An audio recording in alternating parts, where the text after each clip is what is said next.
Thanks to Storyworth for supporting Mueller, She Wrote.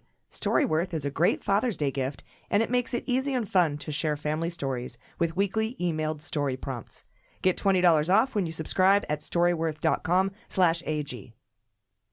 And thanks to the app called Neighbors by Ring for supporting Mueller, She Wrote. If you want to help make sure your neighborhood is safe, download the free Neighbors app today. Go to ring.com/AG to download from iOS or Android app stores. That's ring.com/AG. My name is Renato Mariotti. I'm the host of the On Topic podcast, and you're listening to Mueller, She Wrote.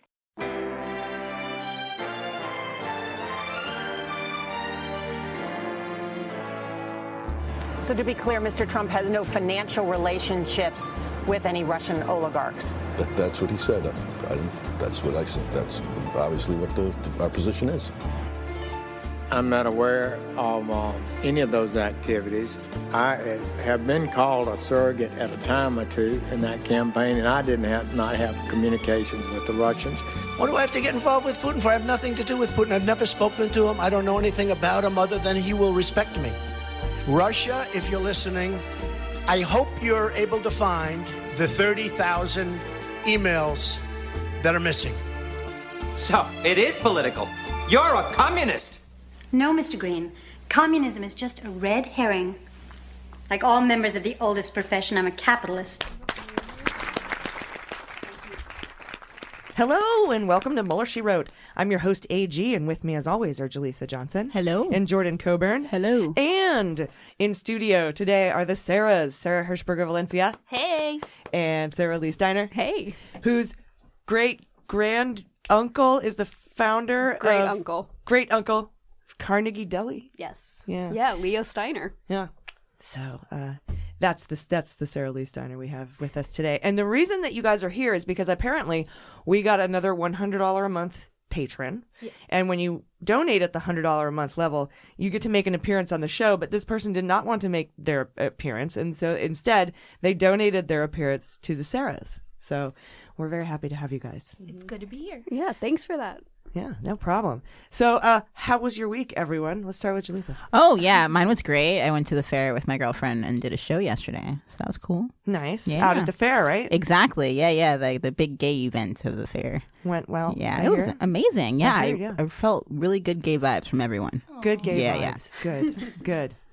How are you? What's your week like? Good. I need to find a house to live in because You're I'm moving to Wisconsin, right? I am. I'm moving. Pretty sad about it. We're also very sad. Yeah. I haven't started packing. We're like leaving in July in a month, and I still haven't found a place. I feel like I'm kind of chill about it because, yeah, I'm just like, I'll figure it out. Yeah, nothing's permanent too, so. Yeah, we're just there for 3 years. You'll be back, though? Is that you coming back here? I hope so, yeah. Yeah. We'll see what happens. I don't blame you.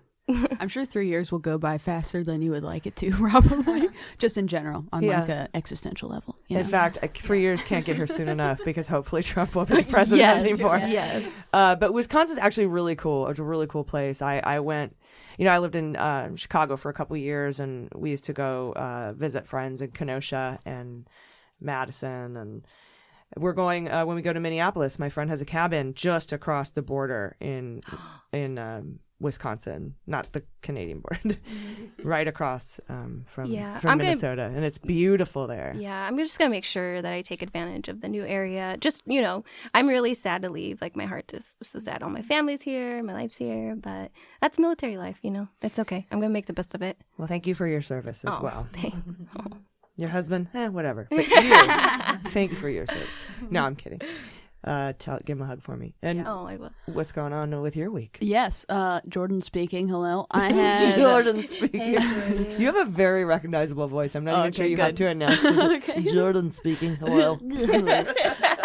I had a good week. I am moving, but to a closer place down the street, moving. basically. Yes. So I need to pack for that. I have not been doing that. That's what I've actively been doing this week, is not packing. Me too. Yeah.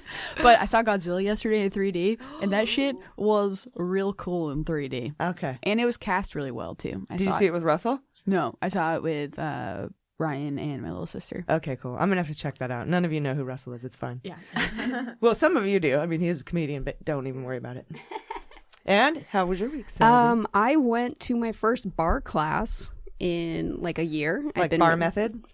Yeah, kind of like that, but I go to a place called Studio Bar. Please sponsor me. Your classes are very expensive.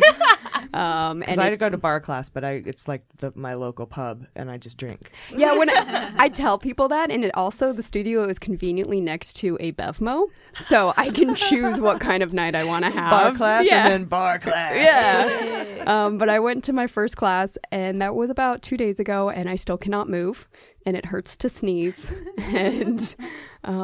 Right, they're core focused a lot, right? So, it was everything. Like it is painful just to be wearing a bra right now. Oh gosh. Just take it off. Just don't wear one. No. I'm okay. I'll leave it on. Yeah, everyone, let's just get naked right now. Yeah, let's just we'll all just do the show naked. We're gonna get so many more subscribers. Video for patrons coming soon. 18 and over. So guys, we have a big show today and a big news week. Mueller, he spoke, right, for the first time since he was appointed as special counsel and probably ever in my life. And then we have some thoughts about that. We also have some updates on Flynn, Stone, meet the Flintstones, some thoughts on the decision to charge Assange, a Comey op-ed, which I'm actually not going to go over. You guys can read it, though. He just did this op-ed where he's like, justice is important. I'm tall. I love you. I was going to stick it into the thing, but I actually went and read it. I'm like, there's nothing really of substance in here other than he's just a tall drink of water. So check that out if you want, but we're not going to cover it. Some comforting words from Andrew McCabe. This was really important to me. I sent him an email because I was trying to figure out, like, you know, with the whole counterintelligence report. And normally what happens is that the FBI, CIA, and NSA would give a briefing to the Gang of Eight like they did before before Mueller was appointed. And they came in, and that's when Burr ran back to the White House and told him all what happened. So I'm like, now who's left at the FBI? Because we've lost the Comey Five, right? Gaddis, Bowditch, Ribicki, McCabe, and Baker, and then also Buente, if you want to add him as the sixth. They're all gone. So now who feels obligated under Barr, and then the FBI director is Christopher Wray, to go and tell Adam Schiff, a Democrat, what's going on with counterintelligence? I feel like, who's going to do that? Who's taking care of us? And I emailed McCabe and I was like, who's going to do it? I'm scared. And he was like, AG, don't worry. There are thousands of amazing men and women in the intelligence community, and they're protecting you. So don't worry. And I was like, thanks, but who and when? That's really comforting. But it was nice to get a comforting email from the former director of the FBI, Annie McBabe. Let's see, what else do we have? A new Cindy Yang Mar-a-Lago subpoena that Jordan, you covered that in the daily episodes this week. We have an astounding revelation about the 2020 census citizenship question. Jaleesa is going to go over that in the hot notes. Trump accidentally admitted Russia helped him and then deleted the tweet. That was so Russia. Sure, Jan.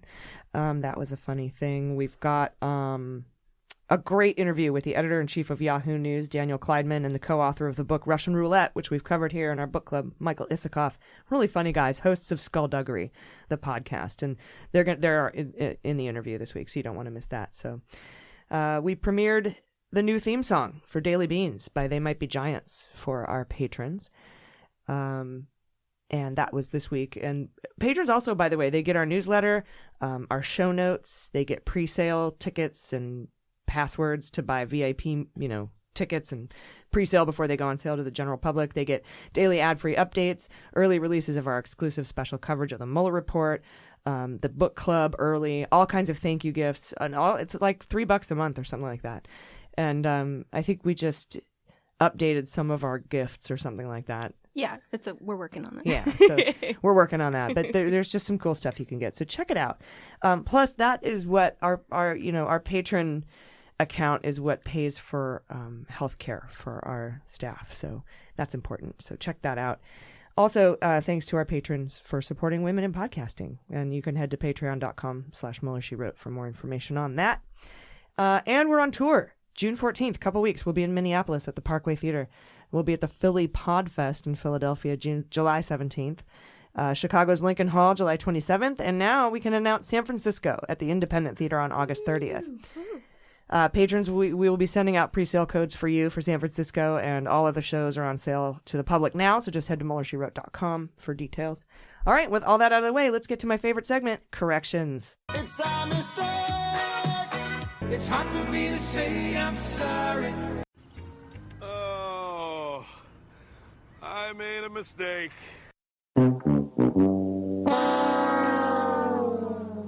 All right, guys, after hearing me regale you with stories about my bird-murdering cat, we got a few emails from bird enthusiasts. And first, I want to assure you guys that my cats are not free-roaming outdoor cats. I let Bruce Willis out into the backyard every now and again to catch some sunshine, but that's about it.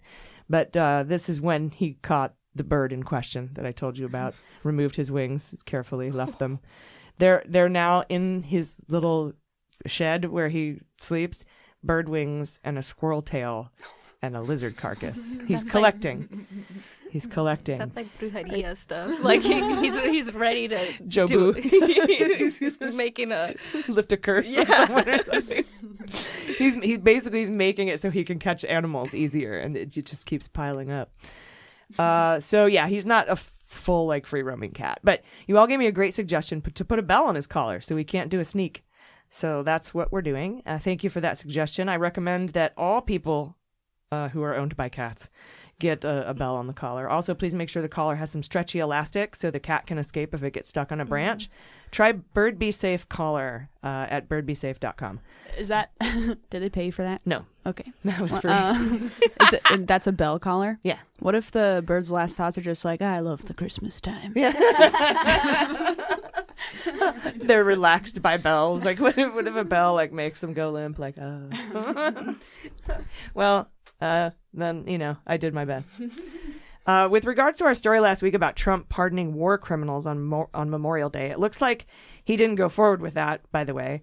And I'd like to think it was because of all the backlash from the media and veterans groups. But I did say that the people he was thinking of pardoning had all been convicted already. But Gallagher has actually not been tried and convicted yet. So Trump saw his plea deal on Fox News. So it would have been a preemptive pardon. We got a note from a listener about why Blumenthal asks all Trump-appointed judges if Brown v. Board of Education was decided correctly. And it's because these potential judges largely subscribe to a judicial philosophy known as originalism, which holds that judicial rulings should be based on the intended meaning of the wording of a given statute or constitutional amendment at the time it was written, right?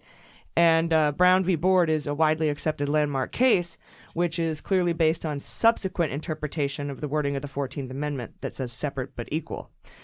And originalists would therefore have to hold that Brown v. Board was decided incorrectly if they want to stick to the originalist philosophy, which is what you have to be if you want to be on the Federalist list, that list of judges that Republicans choose from.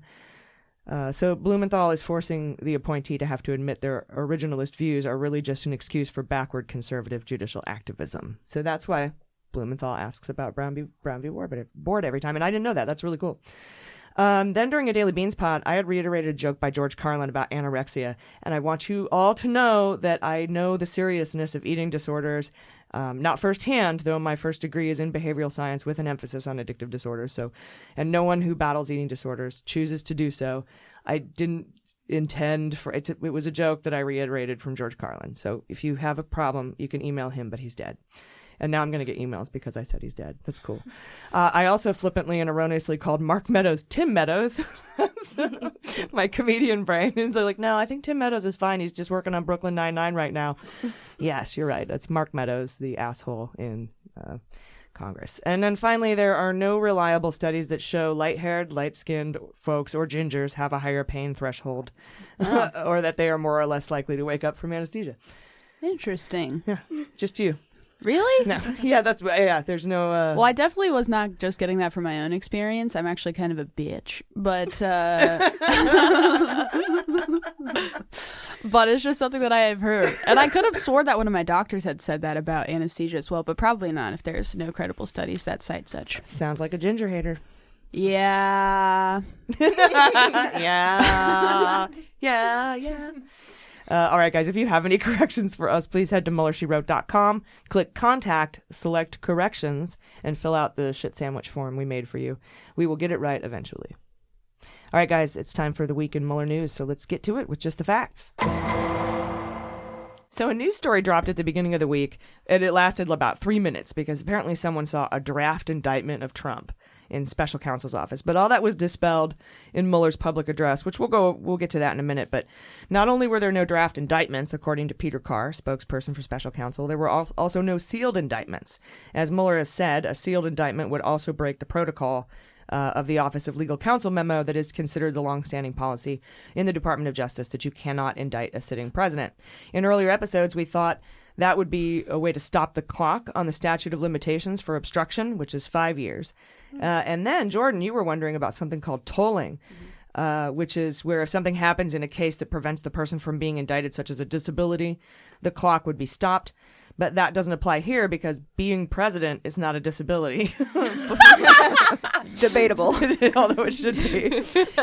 Nor is it listed in the exemptions in the tolling statute. So that's why tolling can't be applied here. But the statute of limitations clock only starts ticking when the subject stops criming. So if Trump keeps obstructing justice, all of the previous instances of obstruction related to the same, genre or the same, I guess, act, the same subject, all of those can be strung together, meaning Trump would have to get reelected and then stop obstructing justice by January 20th, 2021. And I don't think he's capable of that. No. So, or 2020, January 1st, 2020. Yeah, he can't just quit that cold turkey, I imagine, because it's probably not going to stop. Try slow turkey. Yeah. Chantix. Yeah, exactly. So it's 5 years, and he would be out of office January 20th, 2025. So it would be January 20th, 2020. So 2020. That's an easy way for you to remember it, stupid face, Trump. You got to stop criming on my birthday next year. Do you think that people will really be dedicated to charging him once he leaves office? Mm-hmm. You do think so? Mm-hmm. I will. I'll go be a lawyer right now. I'll make a citizen's arrest. You got enough time to go to law school right now before 2020. That's true. Actually, there's states, I think Vermont, you can take the bar without having your JD. That's true. So we're moving to Vermont. Yeah. So I'll be the next AG in Vermont. AG for AG. No? Okay. But anyway, yeah, they can string all those crimes together. It's like how Mueller was able to charge Manafort with old tax and bank crimes because Manafort kept criming through 2016. So the special counsel was able to roll all those crimes into the indictment. So keep doing your thing, buddy. We're excited for you. Mm-hmm. And two of the prosecutors this week in the Assange case actually argued against charging him with the Espionage Act or with crimes of espionage because of the risk to the First Amendment. It's very common, though, for lawyers to argue when they're coming up with a case for prosecutors to disagree with stuff. But the Assange case illustrates that the Trump administration is willing to go further to punish leakers of government secrets than pretty much any other administration in history. Yet he was willing to pardon dudes for war crimes. But okay. So, murder innocent civilians, fine. Leak government documents, espionage. The case against Assange was not prosecuted by the Obama administration, but it was Jeff Sessions who urged the District of Virginia to take a second look. And as it turns out, part of the reason these two prosecutors were reluctant to bring charges aside from the First Amendment concerns is that they looked at this thoroughly years ago and decided not to prosecute and decided not to bring charges under the Obama administration. Longtime Stone associate Andrew Mueller lost his subpoena battle this week. Or either that or he just agreed to testify and did so this Friday at 9:30 in the morning. Testified for just over 2 hours about Stone, mostly. I'm going to talk about this in a little bit, but more during the Fantasy Indictment League later in the show. Because we got an indictment this week. A lot of you don't know. It's going to be a surprise. I can't wait to tell you. It's related to the Mueller case.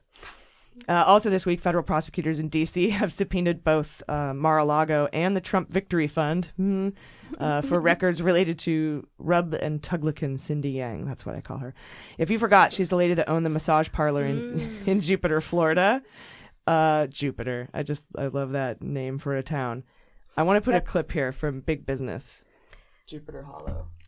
Something 2540. I'll find a clip. Jupiter, Florida is also like one of the center grounds for the. Start again because we didn't do a countdown to go back in. 3, 2, 1.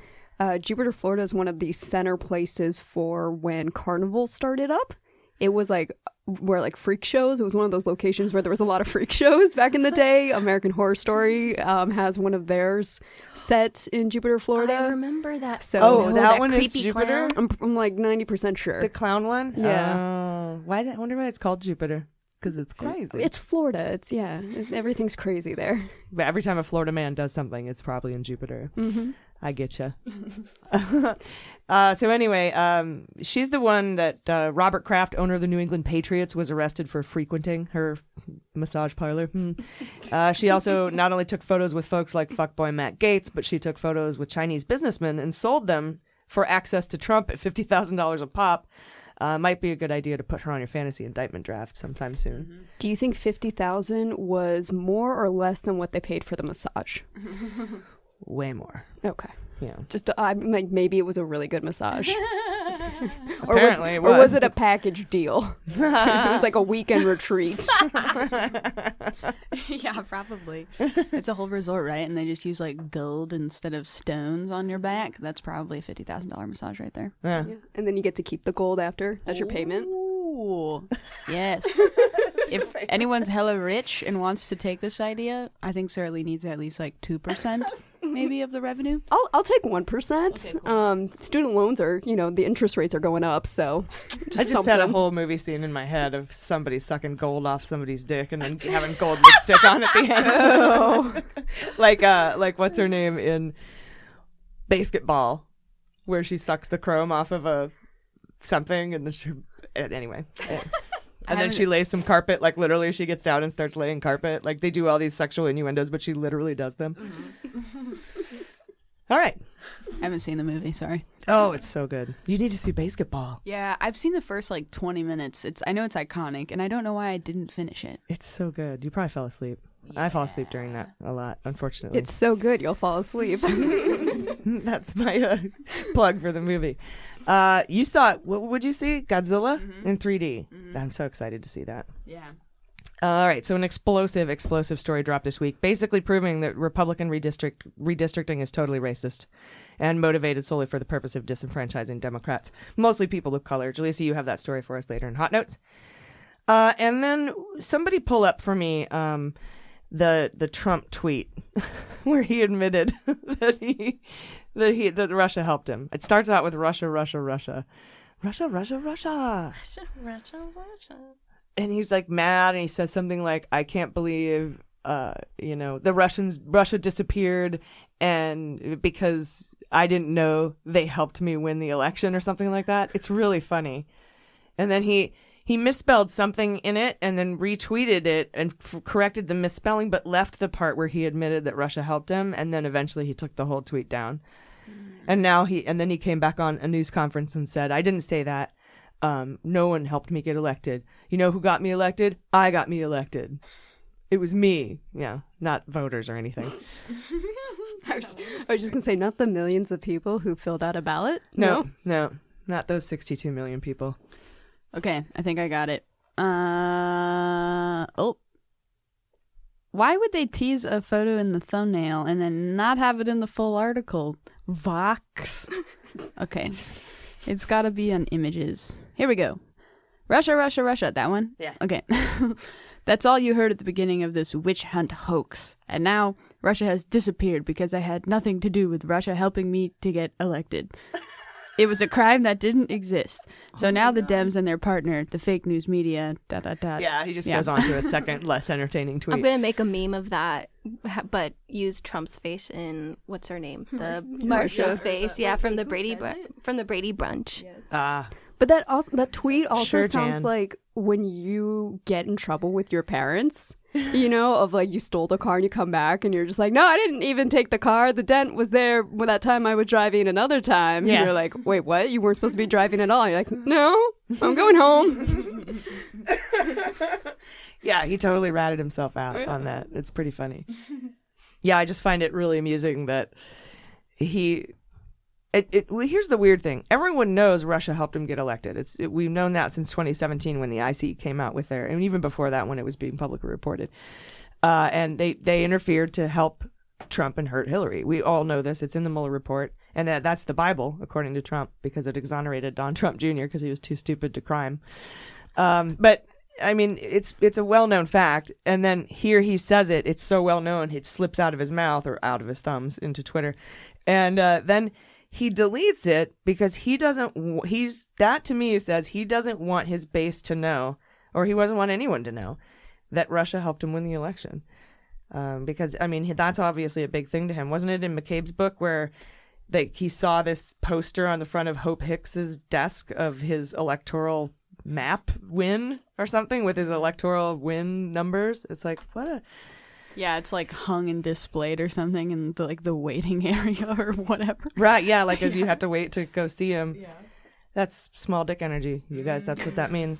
Yep. And that is not shaming people with small dicks, because there are big dick people who have small dick energy. So just be aware of it. Just want to let you know I'm not dick shaming. I know you guys are against that. We have a bunch of... let's see. There was a Stone hearing this week where Stone just made up a bunch of crazy bullshit, which is funny. You're going to go over that, Jordan.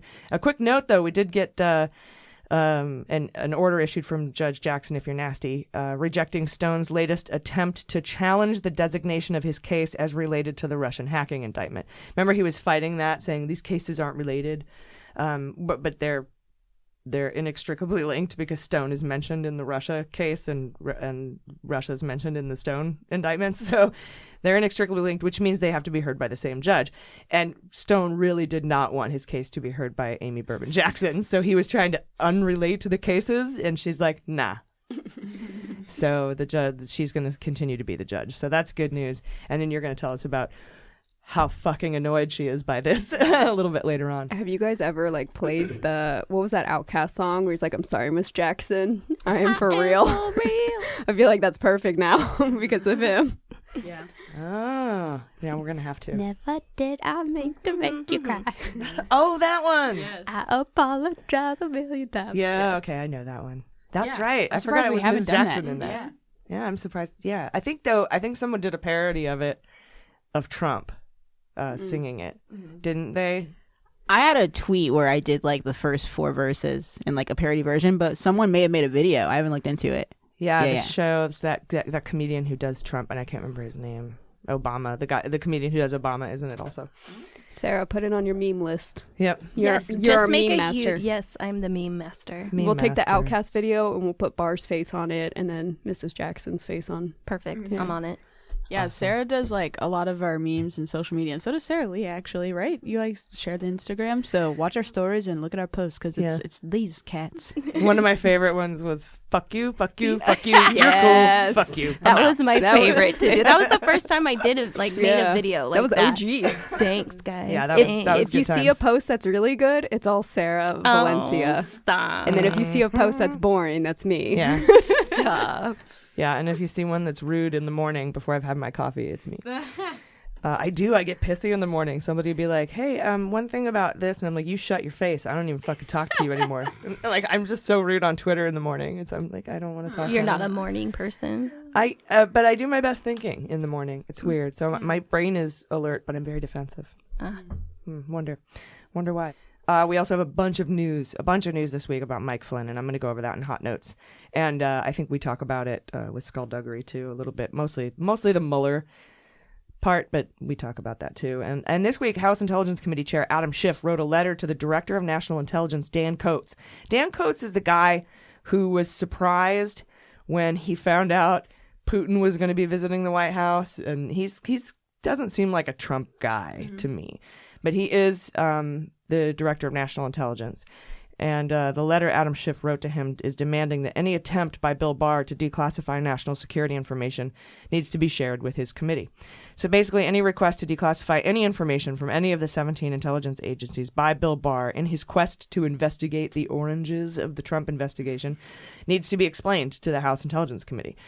Schiff's letter came after Senator Mark Warner sent a similar letter to the FBI, CIA, and NSA, urging them to inform the Senate Intelligence Committee if Barr's declassification efforts or investigation threatened the agency's morale or independence.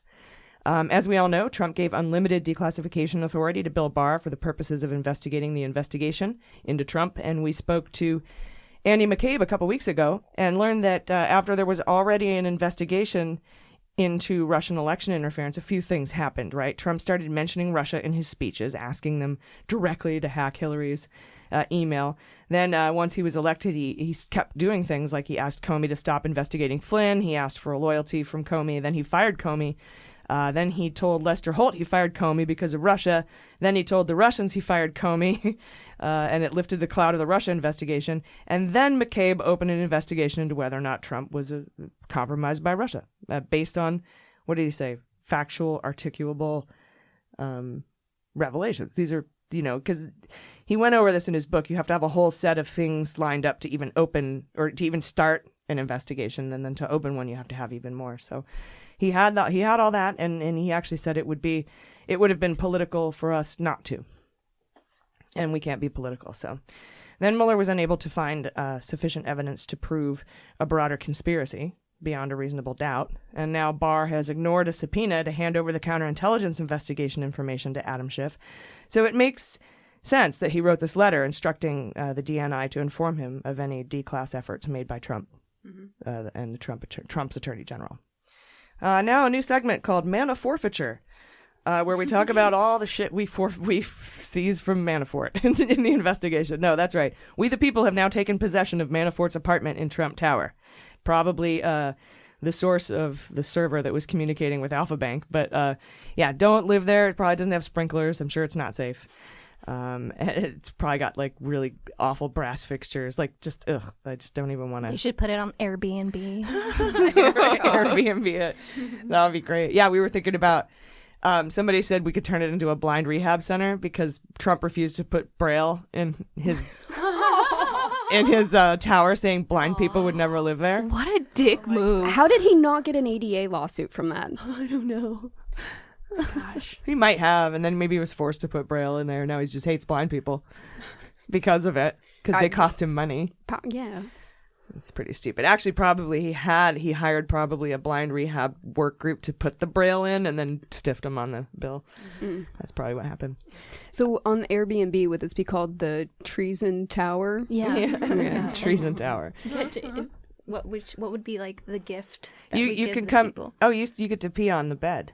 That's it. It's a literal waterbed.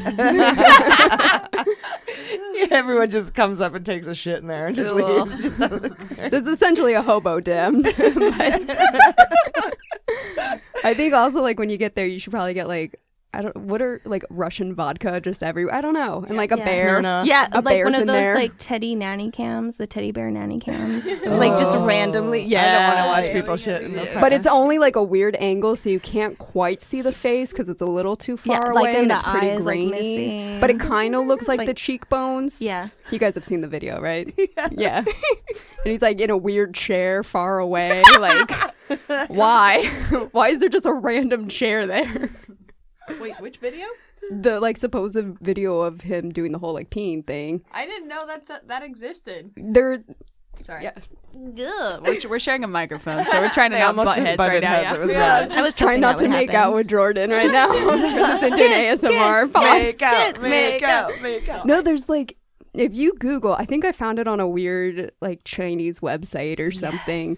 I'm not Googling anything to do with that ever. It wasn't like I intentionally Googled it. I think I was Googling something else, and then the video was like, here's the video. And I was like, all right, I see you, Google. And I played it, and it was like, it's 2018, or when was it filmed?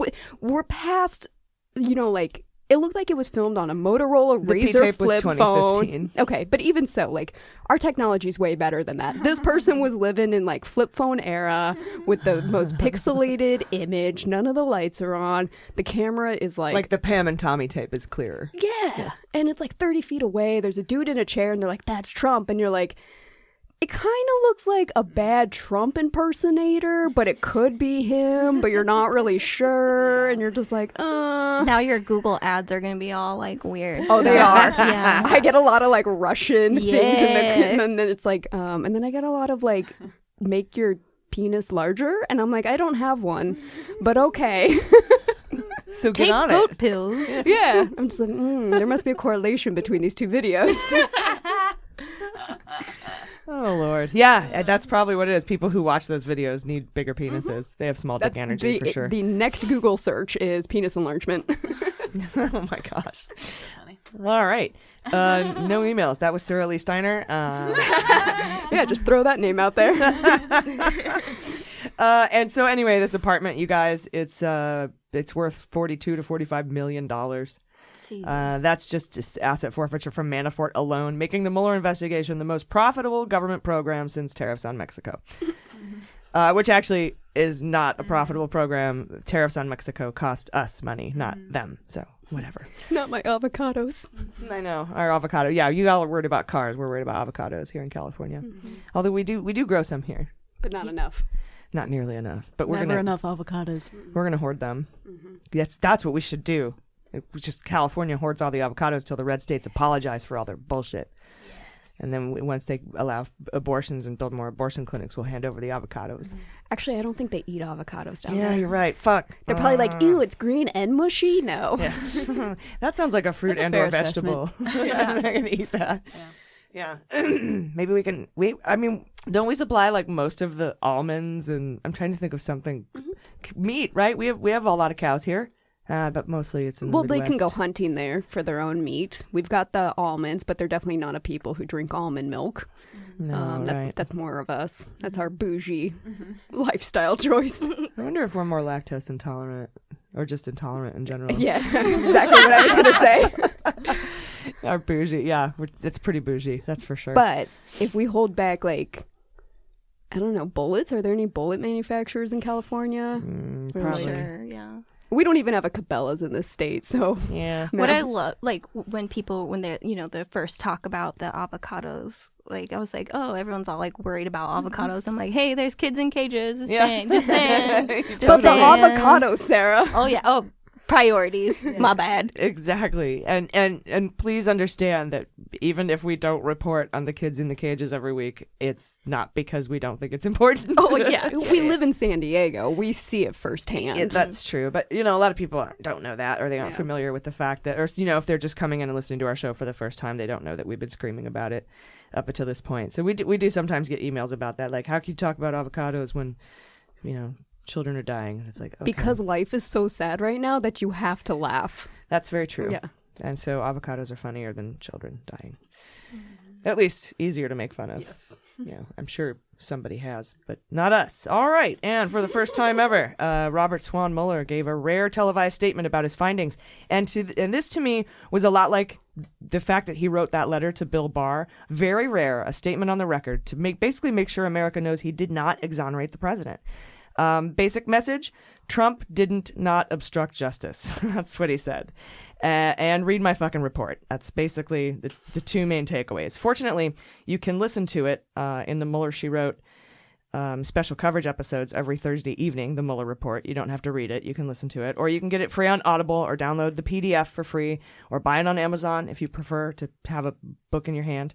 But read the thing, just read it. Now, you're not the target audience, really, because you guys pretty much know. The Mueller report is basically an outline of our podcast since day one. So you don't really need to know as much as, that woman who we saw on the news that she was at the Justin Amash town hall, and he got the end. He got a standing ovation for talking about impeaching Trump in his district in Michigan. I think it's in Michigan. And there was a woman in the audience, and she was like, I was totally surprised. I had no idea there was anything in the Mueller report that was bad about Trump until my Republican representative told me. I watch Fox News, and I didn't realize he had anything to do with obstruction of justice. And that is going to be the case for a lot of Americans. Mm-hmm. And these aren't the ones that are assholes that are screaming on Twitter. They've made up their minds. They're just they're in denial. These are just average, regular, everyday folks who watch Fox News and listen to their Republican reps and listen to the television and listen to their attorney general and their president and think that he's completely innocent of all these crimes. And that's why we have to get this out there. So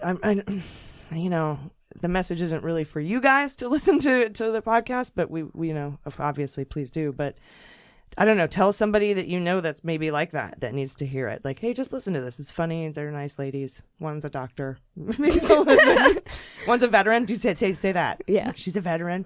I can say as somebody who has family who's hardcore conservative and like has, you know, at one of their houses, the Fox News channel is the only channel that's on. And you listen to it where it's like the comparison to CNN, no matter who the host is, they might be talking about the same subject. So it doesn't matter if you like Lemon or if you like Anderson, you're going to get the details. Whereas Fox News, each host talks about their own thing. But if they talk about the Mueller investigation, it's just straight up like no collusion, moving on. And there really are no details about it. And even like the night of the Mueller speech, oh God, who is the guy? Who's the guy from San Diego who has brown hair on Fox News? Yeah, he's from here. I'm totally blanking on his name, but he, like the one who hasn't been like had sexual harassment allegations and is still there, the one of the OGs that's still there. His whole thing was like just focusing on the border tariffs and just like, you know, no comment, no acknowledgement of Mueller having that statement, but just like Mexico.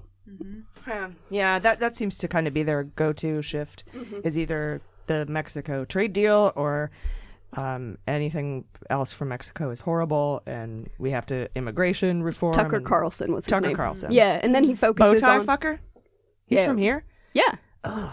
He kind of looks like a San Diego guy. I could see that. Wait. La Jolla.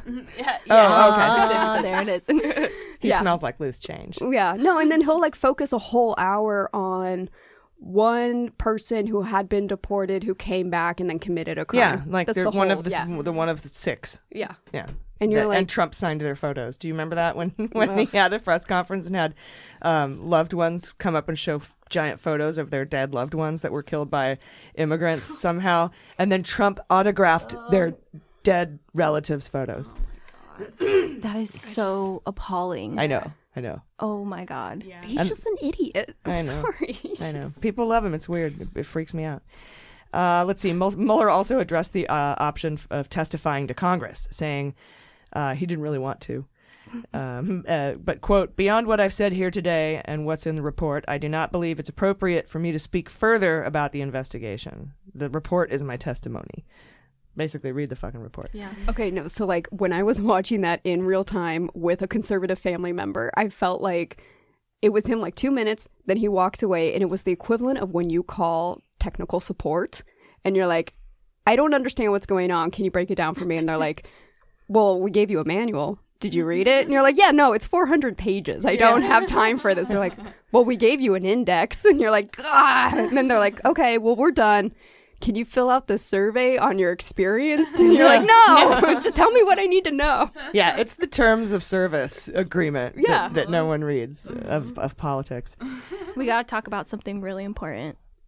Hearing Robert Mueller's voice. Yes. Yes. Was that the first time anybody has like I feel like that was I've the first watched time old videos I've heard like porn, him. like I felt dirty about it. But I've watched old videos of him speaking. It was my first time. Yeah, mine And too. It was my first time too. Oh my God. My dad was in the room, so it was kind of weird.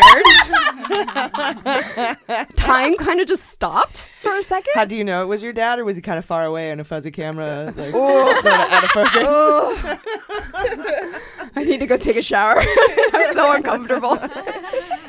A lot of people have asked why Mueller even bothered investigating if he knew from day one he couldn't indict the president. And here's what he said. He said, quote, the opinion, the Office of Legal Counsel opinion, the one that says you can't indict a sitting president, he said that the opinion explicitly permits the investigation of a sitting president because it's important to preserve evidence while memories are fresh and documents are available. Among other things, that evidence could be used if there were co-conspirators who could be charged now. And to quote my conservative family member, they knew they weren't going to get far from the get-go, but they wasted their time and they wasted our tax dollars, and everybody who got indicted was just some BS tax charges because anybody can have issues with the IRS because the tax code is so complicated that they can get you if they really wanted to. Blah, blah, blah. And I was like, okay. That's actually the best argument I've heard so far against it. I'm like, yeah, well. And that's from a college dropout. One semester. Here's another thing he was clear about. Mueller said he had insufficient evidence to charge a broader conspiracy, and those were his words. He did not say there was no evidence of coordination. There was plenty, just not enough to charge a broader conspiracy beyond a reasonable doubt, right? Mm-hmm. And not only that, his report says he probably could have found that evidence had Trump cooperated and his buddies not destroyed evidence, and if they didn't use encrypted apps and shit like that. It would have shed a whole new light on, or put in a new light, I think is what he said, some of the events that occurred.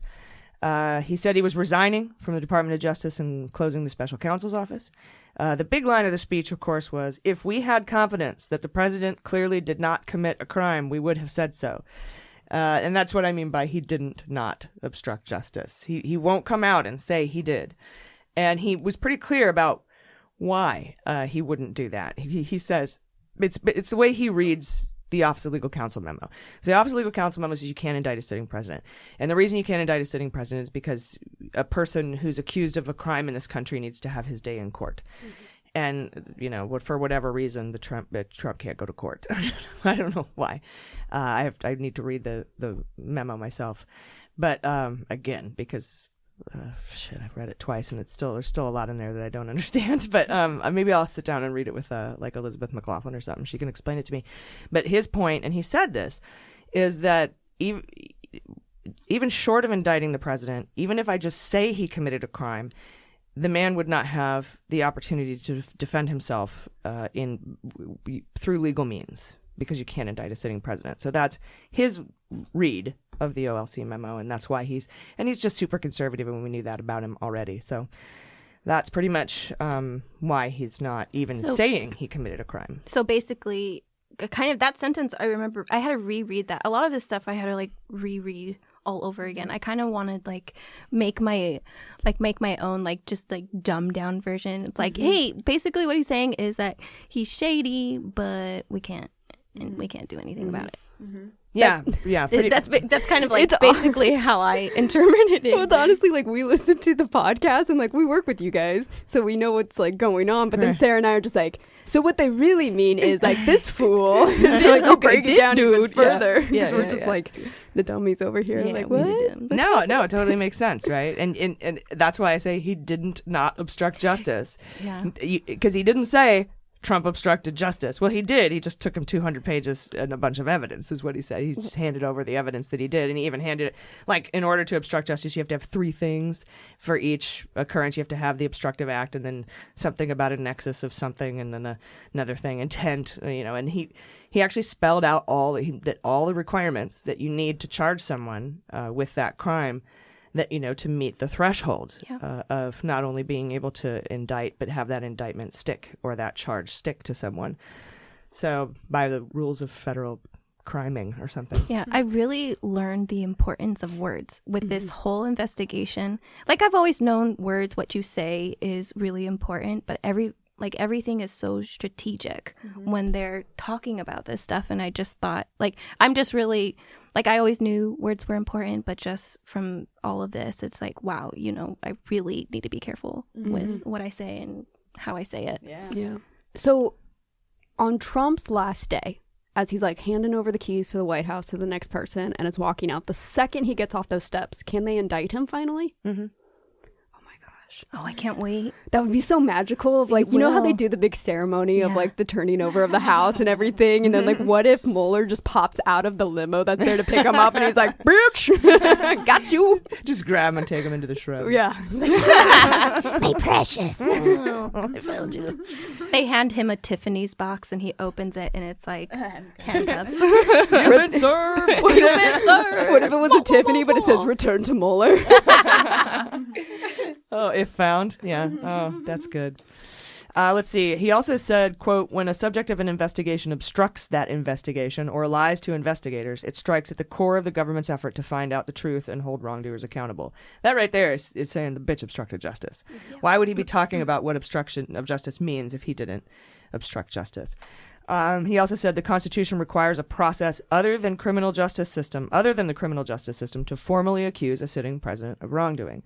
That's, Jaleesa, you're tossing the mic to Papa Doc, tossing the mic to Congress, basically. Hey, on you both. It's your job now. Figure it out. And to me, that said, all right, you guys impeach him. Yeah. That's up to you guys, But of course, he can't say that. He's apolitical, right? He has to remain totally neutral. But just the fact that he made this statement and said things like, I did not exonerate the president, co-conspirators can be charged now, obstruction strikes at the core. Like, just that he's saying these things was pretty amazing to me, that he even just came out and did it. He was clearly so pissed at Barr for mischaracterizing his findings that he's like, all right, I'll fucking make a statement, but I don't want to, I can't appear political. Go give your grandma a hug. I don't want to. No. And then he said, I will close by reiterating the central allegation of our indictments, that there were multiple systematic efforts to interfere in our election, and that allegation deserves the attention of every American. So, and then he dropped the mic. Yeah. Yes. Straight up, just like, Mueller out. Boom, boom, boom. And then Trump had a temper tantrum about Mueller's public statement. He said to reporters that Mueller is conflicted. He's massively conflicted. He wanted to be my FBI director, practically begged me to be the director, and I didn't hire him, so he treats Donald Trump unfairly. He kind of referred to himself in the third person. Oh, my God. He's conflicted over golf property membership fees. He's conflicted, just massively conflicted. And then he called the members of Mueller's team the worst people in the history of the world.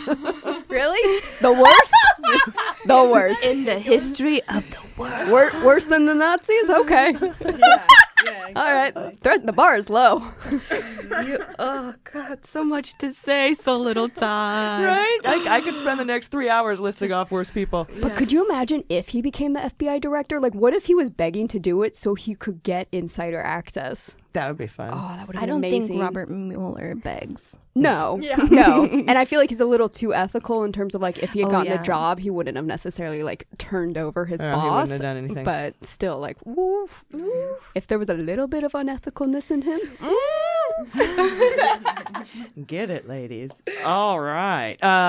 But Christopher Wray has said, he's the current FBI director installed by Trump. He said, like, no, we're not spying. No one's spying. Shut up. He's like, fuck you. And so he's already kind of like Dunsky with Barr and Trump, but he's there. And he's definitely a conservative, definitely a Republican. So let's see. Trump also tweeted. We talked about this earlier, the Russia tweet. It's just so sad. And,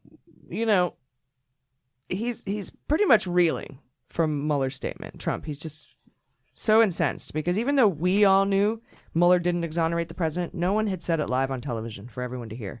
And that has garnered so much attention as the Mueller statement did. And that's why we need to get for me, this is why we need to open an impeachment inquiry. Get Mueller, McGahn, Donaldson, Andy Donaldson, any series of legal experts and former prosecutors to testify in publicly televised hearings. It's so important just to get it on television so that people like that woman at the Amash rally hear it, and unfortunately it won't air on Fox, which is well, I mean, the beauty of the Mueller speech is that it's short and it's concise.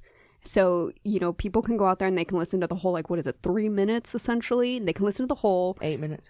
It's 8 minutes. Mm-hmm. It still felt too long.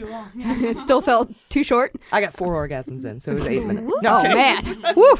Like just clockwork. Joking. I'm totally joking. Sorry, everybody. Here come the emails. I feel them. But I feel like, within those 8 minutes, you had multiple sound bites that could be used on. I felt like there was a little bit of an underlying goal of getting those sound bites points so that they could have the potential of getting on those other news channels. Yeah, the big one, if we could have exonerated the president, we would have. Mm-hmm. But we can't. Yeah. So we won't. Yeah.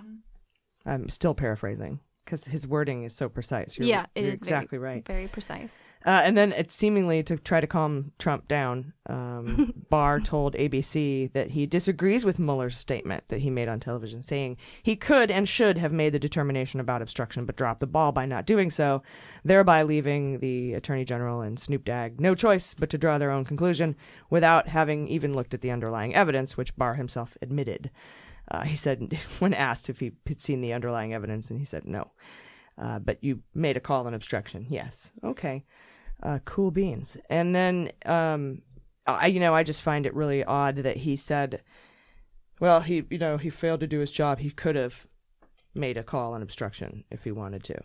And to me, if he's his boss, and if it's like somebody works for me and they don't do something, I'll tell him to do it.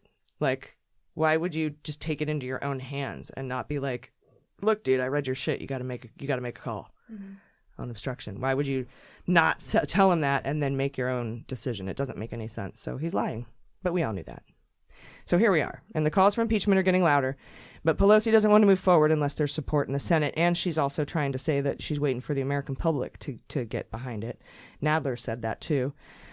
And I don't get that at all. Like, I don't think for 1 second the Senate, first of all, will ever vote to convict or remove Trump. But that's not why impeachment inquiries should be opened. You don't open an impeachment inquiry only if it's going to be successful, right? Like, cops don't arrest someone only if, they're going to eventually be able to put him in jail. Like, that's not how it works. No, but isn't that kind of the goal of the arrest? And, I mean, Pelosi's been around the block enough that she remembers the Bill Clinton impeachment process, and it is very time-consuming, and it's a lot of work to go through if you're not going to get the end result you want. Yeah, but we need to go through that work to get the information out to the public. And if you don't punish the president through impeachment, which is the only way he can be punished, then you're basically telling all future shithead presidents to go ahead and do whatever you want. Crime all day. We're not going to hold you accountable. I think it makes us look weak, too, to our enemies.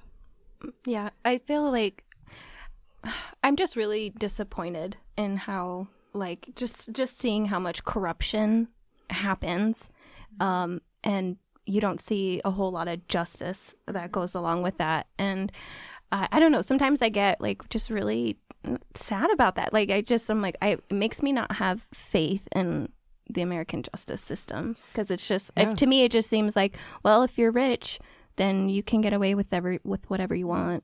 Because if there were anybody else to do what Trump did, they would be indicted. Mm-hmm. Yeah, for sure. It is depressing. And I think both Comey and McCabe covered this in their books. After 9/11, all of our money went to counterterrorism. None of it goes to white-collar crime. And even when it does, Manafort, got 4 years for stealing millions of dollars from the American people. And sorry, I didn't mean to be a downer. Money on that. Get out. No. Okay, bye. But I think we need the legal standing of an impeachment inquiry in the House to enforce the subpoenas and get the materials that they need to investigate. That's another thing. When you open an impeachment inquiry, it doesn't mean you're going to impeach or drop articles of impeachment. It just means you're investigating. When you open up that inquiry, you effectively turn the House into a grand jury, and so the subpoenas have more durability. Oddly enough, you would think a congressional subpoena would stand on its own as being something forceful, but you do have more of a legal standing to get those subpoenas through the court system faster and so forth. So what subpoenas do you think would still need to be done after the Mueller investigation? Like, how much are there holes within the Mueller report that we need to further investigate? No, we just need to get it on TV so people can figure out what's in the Mueller report. No one's going to read that. Except us. The nerds. Except everyone's listening, and all of us. But it's just, we just need to get it on television.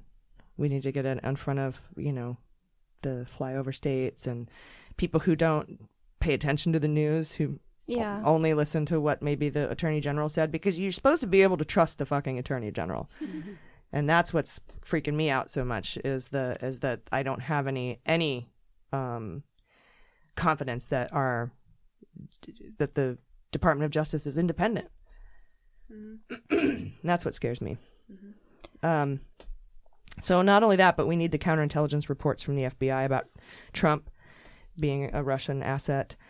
And opening an inquiry, like I said, doesn't mean you even have to draw up articles of impeachment. It's just an investigation that has the word impeachment in it. But, it also gives the House the tools it needs to stop fucking around, basically. But I think, Jaleesa, you brought up this point last week where you were talking about we were talking to the Skullduggery guys, and I think somebody had brought up the point that at some point you're going to lose impeachment, whether you open an inquiry and don't go to full impeachment or drop articles. You've lost impeachment, right? Or if you do impeach and then it goes to the House floor and you lose there, and it goes to the House floor and they pass the articles of impeachment, it goes to the Senate and you lose there. At some point, you're going to lose because the Senate will not remove and convict and remove this president. And if you lose impeachment, that's going to be what Trump runs on in 2020. I can hear it. Like, witch hunt, no collusion, no obstruction. Then they tried to impeach me. They failed. It's a coup attempt. I could just hear him using it. That's going to be the platform anyway. It is going to be the platform anyway. He's going to say that no matter what. The Senate's never going to remove. So, some of the other arguments, his base might get electrified, after this. Maybe Trump wants to be impeached. Fine, let's do it. But the decision to open an inquiry should be based on nothing but two facts: the president broke the law, and it's Congress's duty. Those are the only two things that you should be considering when none of the, what if it electrifies his base? We can't do other shit in Congress, like healthcare, or the Senate's not on board. Those are all empty arguments to me. There's no proof, first of all, in the history of the world, that impeachment of Trump would hurt the Democrats. Secondly, we can do other shit while we run an impeachment inquiry. And not that it matters, because Turtle Dick Mitch has blocked every single bill that the House has passed. So even if we write bills, he's not going to even bring them to a vote in the Senate. We can't get anything done until we flip the Senate in 2020. Come on, do it. The Senate's never going to be on board because half of them took Russian money, either from straw donors or the RNC, where both deputy finance directors had to resign for being fucking gross, or from the National Rifle Association, dark money donors that Steve Mnuchin gave a pass to last July when he changed the rules saying 501c4s don't have to report the names of their donors. And he's under investigation by Tish James, by the way, in New York for that right now. So that's cool. Yeah, Tish James filed that thing like, hey, Mnuchin, I asked you for a bunch of documents about why you decided to change your policy on NRA not having to name their donors. You never gave me anything. I'm fucking suing you now. I have a slogan idea for them. They could do dark money, light treason. I like it. I hear a song, too. Oh. Let's make it happen. But anyway, stop fucking around. Open an impeachment inquiry. We'll be right back. Mueller, She Wrote is brought to you by Storyworth. Storyworth makes a great Father's Day gift, and you can get it last minute, so that really helps me out because I always do everything last minute. So how does it work? Well, basically, you purchase a subscription for someone you love, like your dad. I got one for my mom for Mother's Day, but this is a great gift for anyone you want to connect with in your family, or even outside of your family. And each week, basically, Storyworth sends that person an email with a question about their life. Then they reply to that email with their story, or they can record it over the phone by calling the Storyworth number. And after a year's worth of stories, they're all bound together in a really neat hardcover book. It's a great way to bridge distance or learn more about people you love. And with your subscription, your loved one will get a story prompt each week. And you can edit these questions too. And they get one each week for a year, and they can respond, like I said, by email, on the web, or in the app. And you can even upload photos with it. And you can invite anyone in your circle to receive the stories. So like you can, if you're getting one for your dad, you can have the whole rest of the family get the emails and get the stories. And they're all secure and private. So only the people you choose to see these stories will get to see them. I've learned so much about my mom I didn't know before. One of my favorites is she was asked if she ever won anything. And she started out with a story about winning a bunch of money playing bingo, but she finished by telling us the best prize is her family. Aww. I know. I love this so much. I'm getting a subscription for my Uncle Rick for Father's Day. He's my dad's brother, and I'm looking forward to hearing all his amazing stories. My dad's side of the family lives in the Midwest, so we don't get to talk much. So it'll be really nice to have that kind of deeper connection with them. And I'm really looking forward to just, hearing more often from my Uncle Rick. So right now, Storyworth has a special offer for our listeners. Get $20 off when you subscribe at storyworth.com/AG. That's storyworth.com/AG. You'll be glad you did. All right, welcome back. Hot notes. All right, guys, welcome back. Before we get to hot notes, I just wanted to thank the Saras for coming in. They got to head out, so we're going to say bye to them. Bye. Bye. Thanks for having us. This is really cool. This is the first time I'm in an actual legit microphone. Legit podcast. Legit's podcast a strong word. Microphone. Legit. I guess we did. I guess we're pretty legit. Yeah, I'd say so. Totally not just in a random room in a house with curtains for soundproofing. No. And a cat. And a cat that's snoring by my foot. No. Yeah. Oh, is he snoring? Yeah. Oh. He snores pretty loud. We got to get a microphone on him. You're right. Yes. A little Patreon bonus. Just ASMR cat. ASMR cat. So where can our listeners find you guys? They can find me on Facebook and Instagram. My Instagram handle is sh_Valencia. So you guys, if you want to follow me, that's how to find me. Yeah. And what do you do for our show? I'm behind the scenes, and I do and I do the merch. So merchandising director. It's just me doing the merch. Everyone's like, "Where's my stuff?" I'm like, "It's coming. It's just me. It's just me. I promise it's coming." Like, homie, it's just us. Yeah, it's just us. And Saralee, what do you do? I do the marketing. I help out with some of that merch and some of that social media stuff. Word. Woo. Yeah. And where can they find you? You can find me on Instagram at Saralee Magic. And Saralee. Yeah, just like the bread. Oh, and nobody does it like. Exactly. And then I'm also on a podcast that if anyone likes Dungeons and Dragons, we do a live role play. Don't laugh at my podcast. Are you the Damien Mercado one? Yes, the one that Neutral? we're on Awful Neutral, and I believe you're going to be coming on with us at some point. Yes. Can you do the voice, please? I play Gertrude. I'm an elf who identifies as a fairy. I'm down to 4 packs a day. I've never been so proud. Yeah. I've got a robot arm, but it's a jelly hand. That sounds really useful. And my middle finger is a cigarette lighter. That's convenient. Convenient. When I was creating my character, it didn't ask me any of those questions. I don't know anything about Dungeons and Dragons, so I just went with it, and I'm having a heck of a time. I'm going to be a giant. If you need like some comedic release, and you just, it's the most ridiculous thing I've ever been a part of, and it is so much fun. Yeah, I'm coming on that show, and I'm bringing my friend Caleb Cleveland, who wrote the ABCs of D&D. Nice. And he's an illustrator. He illustrates for D&D. Yeah. Like the actual, not just like in his spare time with his pet tarantula. Like he draws for them. And the art's amazing. Yeah. So look out for that. AG will be coming. I think maybe Jordan will be coming someday. Yes. Awful Neutral. Yes, I got intimidated by the character creation time, like amount of time that would take, but Damien's reassured me it doesn't take that much time, so I'm just going to go through it and do the thing that it sounds like you've already done. Took me like maybe 10 minutes or so. Oh, that's not bad at all. Yeah. Okay, I was thinking of me spending like an hour sitting there like trying out new voices in the mirror or something. I'm just gonna, okay, cool, yes. You can just be yourself. So we were joking around like what kind of character would AG be, and if she was like, we have an evil dictator in our world called Lord Privilington. I can't see it. But he's like the master bro that oversees Flame Festival and like all the stuff that's going on. The master bro. Yeah, but essentially like what if AG just came in on her character was to like look into indicting our like Lord Privilington. Just like I'd be the Attorney General of D&D. We were like, this could be good. AG of D&D. Yeah, that'd be me. Beautiful. Cool. Well, you guys have a great day, and thanks so much for stopping by. Thanks for having us. Bye. Bye. All right, guys. Today for Hot Notes, Jordan, you have all the stuff on Roger Stone. But first, Jaleesa, tell us another reason Republicans are racist. Yeah. Oh, gosh. Where do I begin? So Thomas Hofeller, he is what's considered to be the Michelangelo of gerrymandering, according to the New York Times. He had a huge role in the citizenship question being added to the 2020 census. So this was actually discovered almost a year after he died by his estranged daughter. It's kind of like a mysterious horror movie plot. She recently found hard drives in his home that revealed Hofeller wrote a study in 2015 that said adding a citizenship question to the census would, quote, allow Republicans to draft even more extreme gerrymandered maps to stymie Democrats.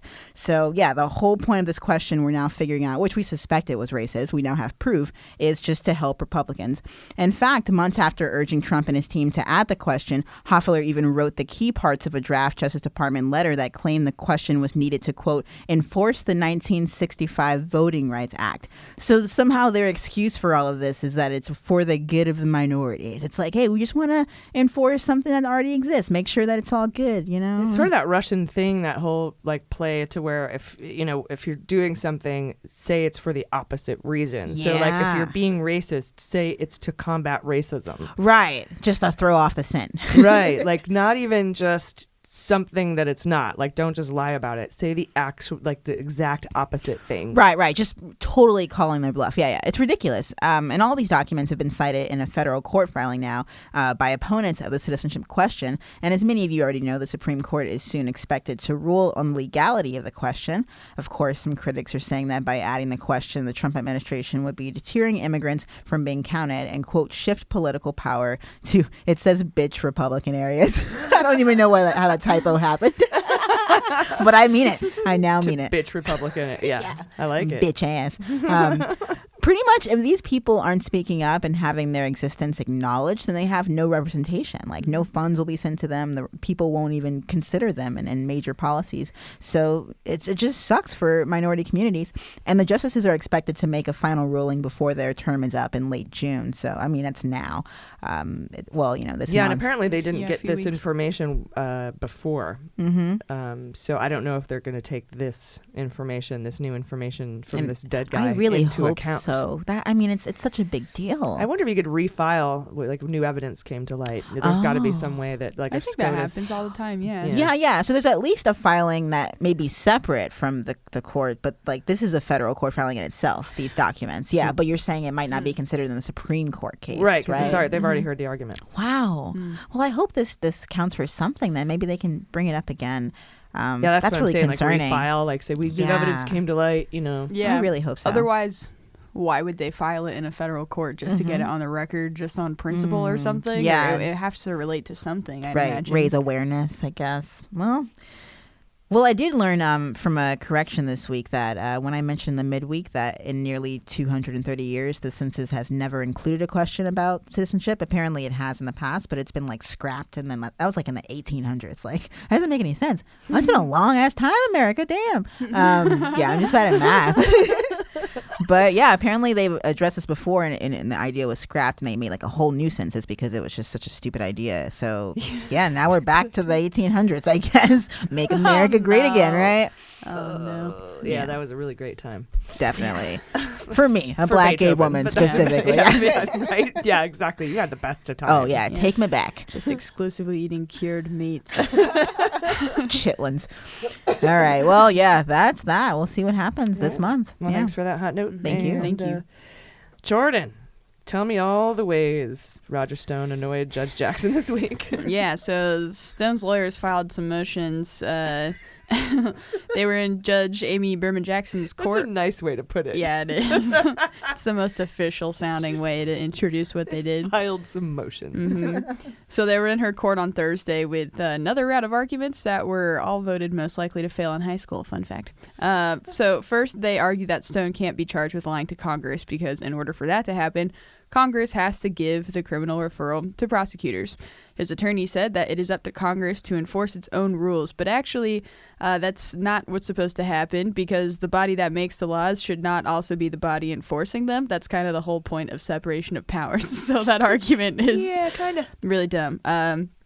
I was doing some research on the exact language of that relates to this, and I found a document entitled Prosecution of Criminal Offenses Against Congress that you can Google or I can put in the newsletter that sort of outlines that if that's interesting to you. But Judge Jackson responded to this argument by saying that Congress has made it clear that prosecutors can enforce a law that makes it a crime to lie to Congress, and she doesn't understand how it offends separation of powers. So the next argument they brought was that the DOJ had improperly funded Special Counsel Mueller because the funding is supposed to be set aside for independent counsel, not special counsel. So they're saying they shouldn't have had the money to even do this in the first place. And so everything they did is invalid. Yeah. Because you paid for it wrong. Mm-hmm. Okay. Mm-hmm. And Assistant U.S. Attorney Adam Jedd, who is also a former member of Mueller's team, said that in legal circles, the term independent counsel is often used to describe attorneys that are specially named to conduct sensitive investigations with assurances of independence. So basically these arguments were getting shot down left and right, which I imagine is what was happening to Stone in high school and is possibly his origin story. Just getting shot down constantly. That's the only thing. Like, what creates these kinds of people? I hate to relate it all to, like, relationship dynamics and like sex dynamics. The way they interpret rejection, some people just don't have self-reflection enough to realize that they could be a part of the problem. They're like, incel sometimes. Like, it's a lot of just projection. It's like comedians who blame the crowd. Exactly. Yeah, rejection really fucks people up forever. And then they just keep swinging though, and swing and a miss. Well, yeah, whether it's he's a swinger too. I like whether that. It's being a comedian documents. or Roger Stone. Yeah. But Jackson didn't make any decisions on Thursday, and she also didn't say when she would. So the ruling on those motions is yet to be determined. Last I checked, 100% of my beans, he loses them all. Yeah, 100%. That was just so stupid. Mm-hmm. His Judge Jackson's last nerve is probably taped to the bottom of that guy's shoe. Mm-hmm. He's just always stepping on it. Yep. All right, let's see here. A couple weeks ago, Judge Sullivan, who is overseeing the Flynn case, issued a couple of minute orders. Remember, this is the guy who was at Flynn's sentencing hearing who was like, you don't want me to sentence you today. Oh, yeah. No, go ahead. No, you don't want. No, you don't. Did you check on treason for this guy? Get him the fuck out of my courtroom. You go and help, cooperate, and then come back and talk to me. It's that guy. So he issued a couple of minute orders a couple weeks ago where he basically ordered the government to hand over the redacted portions of the Mueller report that involved Flynn, along with the transcripts of a voicemail left by a Trump lawyer to Flynn's lawyer, dangling a pardon and witness tampering, and the transcripts of the calls between Flynn and Kislyak. Those conversations with Kislyak were the contacts Flynn lied about, and everybody lied about, to the FBI, which is partly what prompted Sally Yates to meet with people at the White House and warn them about Flynn being compromised in an effort to get the administration to act on that warning. It wasn't just a friendly, hey, this is sketch, just wanted you to know, kind of warning. Yates said she was warning the White House so that they would take action on Flynn. Basically, fire the dude. He's compromised. He lied to the FBI. I have proof. So the deadline for the government to comply with these orders to release the materials was Friday, this past Friday. And we got the government's response early in the afternoon. I thought it would be around midnight, but we got it early in the afternoon from a 4-page court filing. First, they released the transcript of the voicemail from Trump's lawyer to Flynn's lawyer, which we got most of in the Mueller report in Volume 2, which outlines all the obstruction of justice violations committed by Trump.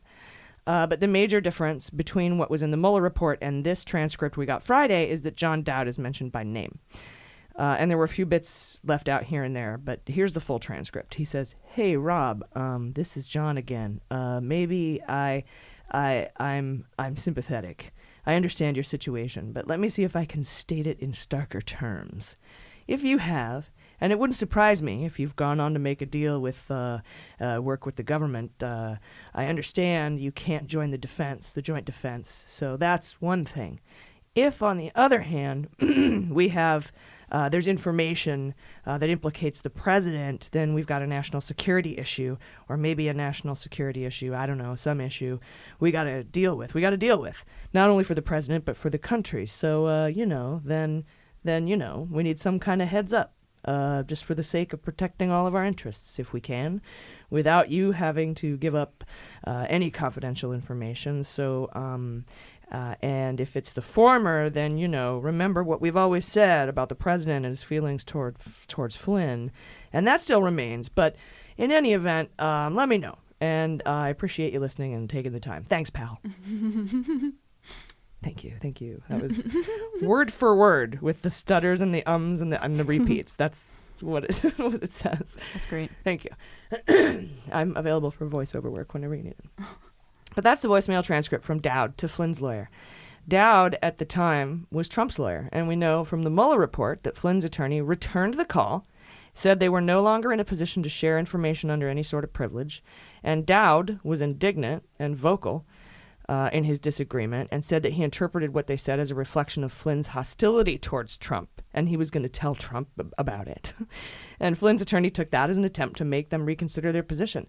That's pretty blatant witness intimidation and clear obstruction of justice. Mm-hmm. However, in the same reply from the government where they gave the voicemail over, which was signed by Jessie Liu, the D.C. U.S. attorney. You'll remember she was being considered for the No. 3 job in the Department of Justice, but was ultimately left in D.C. And this letter was also signed by Van Grack, who is the guy from Mueller's team that has been put in charge of the new FARA enforcement unit at Maine Justice. That's the Foreign Agents Registration Act. And so they have a whole new unit over at Department of Justice. And Gonna need that for 2020. Yeah, for sure. And Good he's call. in charge of it. And their response, this is their response regarding the other two orders by Sullivan about handing over the Kislyak conversations and the redacted Flynn portions of the Mueller report. They basically said, nah. And they didn't really give a reason. Usually you get something like, we can't release this as classified information, or classified conversations have to go through a process to be released. But instead, we'll talk about it behind closed doors, but they didn't even say that. They just said about the Mueller report that Flynn's portions are already out to the public, and everything that's redacted are grand jury materials or sources and methods, and we can't release those to the public. Van Grack and Jesse Liu then said about the Kislyak conversations, and this is hard to follow, but they say, quote, the government is not relying on any other recordings of any person for purposes of establishing the defendant's guilt or determining his sentence, nor are there any other recordings that are part of the sentencing record. Which kind of is basically saying, Judge, you shouldn't want to see the Kislyak conversations because they're not relevant to sentencing. But lying about those conversations is a central charge against Flynn, and perhaps they're trying to say, you don't need to know the substance of the conversations he lied about, just that he lied about them. Maybe that's, but say that then, use your words.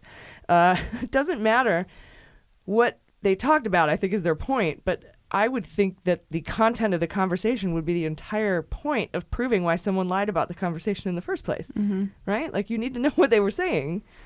Yeah, maybe they're like, if they actually hear it, it could influence them emotionally, where they're like, oh, fuck this guy. Right. Really hearing him do it. He really did it. But they already had evidence that he did it before. Right. And you could just say that. Say, we think it would, taint the feelings of the defendant, something. I don't know. But they didn't say that. And it's kind of a bold move because judges' orders are judges' orders, right? Generally, prosecutors you don't want to ignore the judge's order.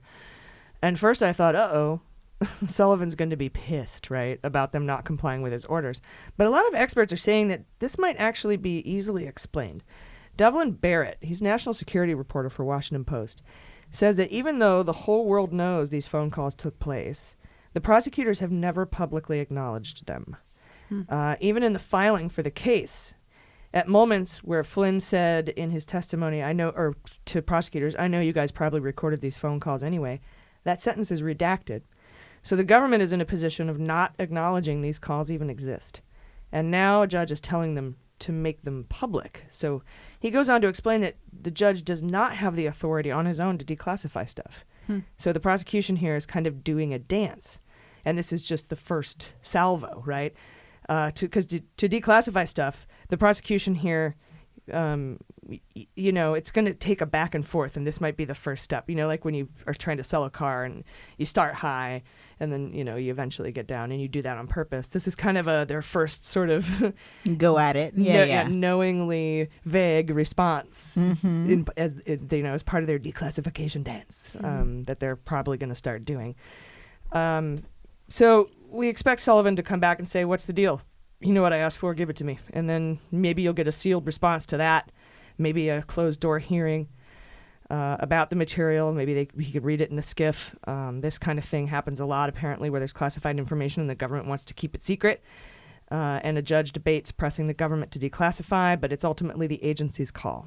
Wait, okay, sorry. I'm realizing I've completely misunderstood this entire thing. It's the prosecution that doesn't want to declassify that? Yeah, it's Van Grack. It's Mueller's team. Okay, my bad. Totally zoned out on that part. He's done this before, too. He's usually the one that we don't expect to be, hiding it, but he kind of has a habit of this, right?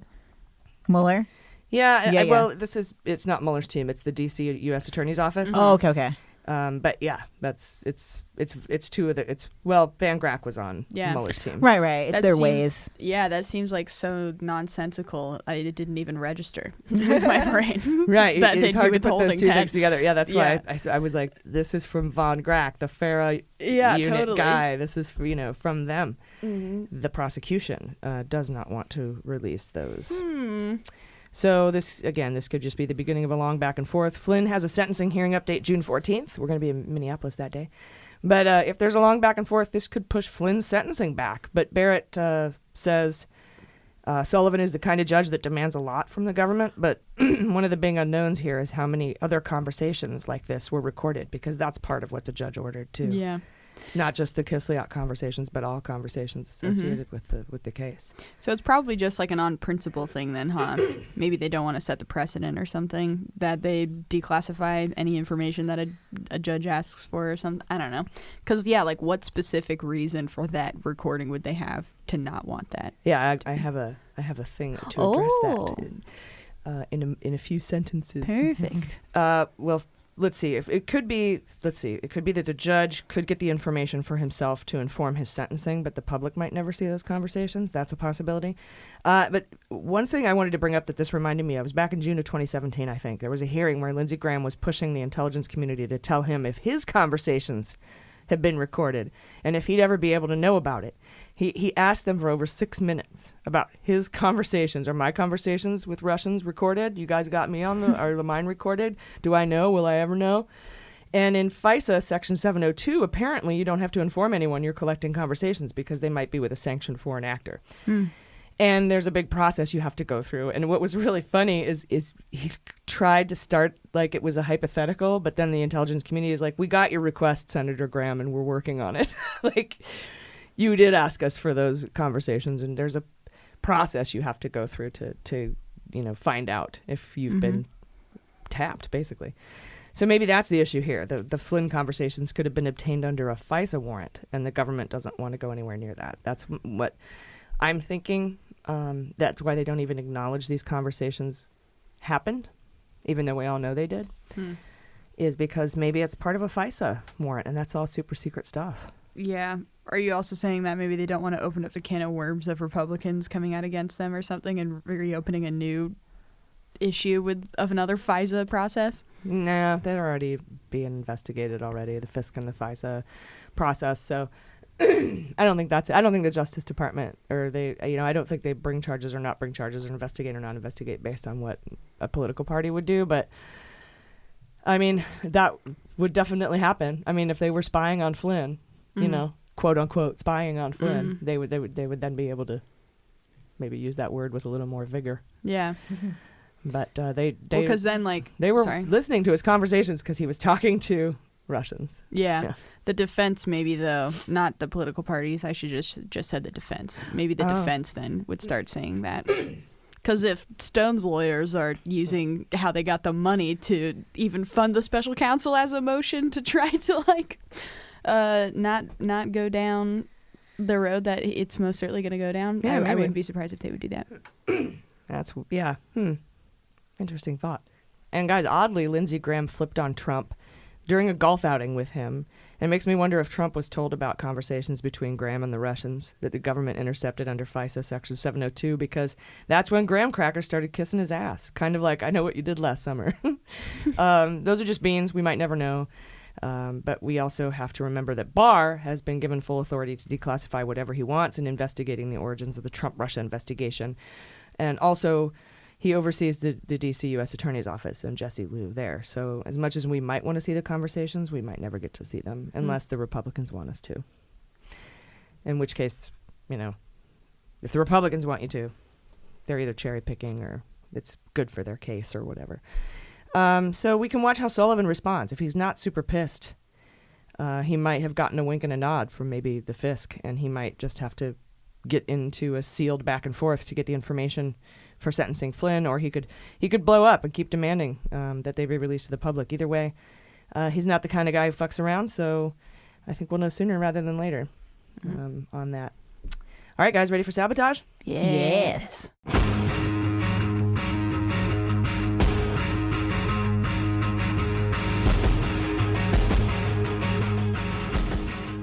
All right, speaking of Michael Flynn, his business partner, Bijan Kian, and his associate Alp Tikin, were indicted by Mueller, as we know, for not registering as foreign agents for Turkey. And Flynn helped the government extensively in that case. And in the trial for Kian, which starts in July, new documents were released that proves Flynn was being paid by Turkey to lobby Trump and not only publicly defend Turkey, but also to try to connect Clinton and her campaign and her foundation to Gulen, the guy that Flynn was paid $15 million to kidnap and return to Turkey. Because he would be jailed and probably tortured there if he did. And we already knew Flynn was paid over $500,000 to write op-eds about Gulen, and we knew from a letter written to Mike Pence by Elijah Cummings way back in the day, November 2017, I think, that the day after Trump appointed Flynn, that Cummings wanted Pence... No, sorry, the letter was written the day after Trump appointed Flynn, so it was before Trump took office. But he wanted Pence to tell him about Flynn's lobbying activities for Turkey. But it wasn't until now in these documents that we had evidence that Flynn was actually a secret paid foreign agent for Turkey. I mean, I had a feeling. We knew. We put beans on it. Yeah. Let's talk Turkey. Let's talk Turkey. Yeah, we had a whole Turkey episode. All right, guys, time for the Fantasy Indictment League. I'm gonna be indicted! No, wait, it's gonna be okay. Indicted! Honey, Dick. Indicted! Honey. I'm gonna be indicted! Oh, they can't. It's gonna be okay. Just calm down. I can't calm down. I'm gonna be indicted! All right, guys, if you had superseding indictments on Bijan Kian in your Fantasy Indictment League this week, give yourself a point. Nice. There were actually superseding indictments filed against him and Alptekin this week for lying to prosecutors about lobbying for Turkey. In his response, Kian said that the lobbying did not take place at the direction of any foreign principal. The lie detector determined that was a lie. And it was probably where we got all the new Flynn documents we mentioned in Sabotage. So if you want to read the new material, it's in the Bijan Kian, or his name's Bijan Rafikian, but he goes by Bijan Kian. Mm-hmm. It's on page 15 and 16 of the court documents filed on May 23rd. So I think you go first and I'm second. Ooh, okay. Trump inaugural. Ooh, Trump inaugural. I think there are going to be superseding indictments on Stone since Mueller just testified. Okay. I'm going to go ahead and take Cindy Yang.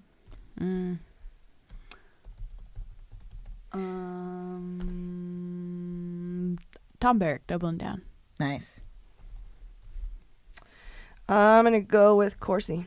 Trump campaign. Rando.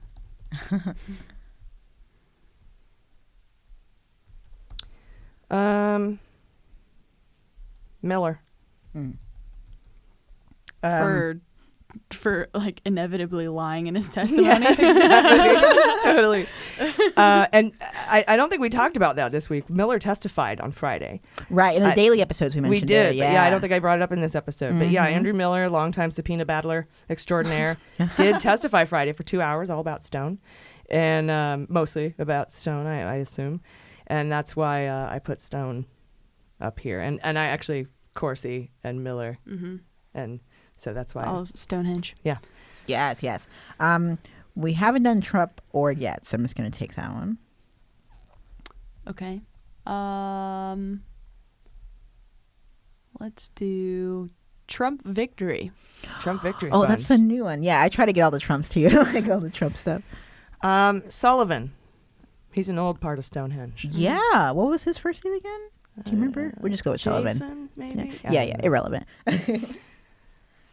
Is it me? I will do Brody. Oh. Yeah. My ex. Yeah, that's right. Mm-hmm. Yeah, you were dating for a while for that. How much did you get? No, I cannot say. You got an NDA? Yeah. Cool, bro. Cool. Eric Prince. Good. Fuck that guy. I hate that guy. Mm-hmm. Yeah. Is this my fifth one? It is. Nunberg. Yes. Going full but Nunberg today. Yeah, full going full Nunberg. Total Stonehenge. The only one I didn't get on there was Credico. Nice. And I believe I am the last one. Does that make sense? Yeah. I get confused. No, you're right. Okay, I'll go with Brittany Kaiser. Hanging on to that one. Do it. So, I'm just looking over your shoulder, Joseph. Sullivan was not me.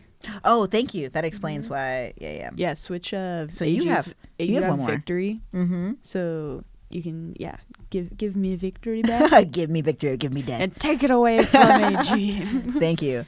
Snatched. Yeah. But I believe we are good on the number of people. Yes, yeah. totally. So we're good now. Shred. Awesome. Thank you for that catch. Yeah, totally. Thank you for writing it down. Points are important. Yes.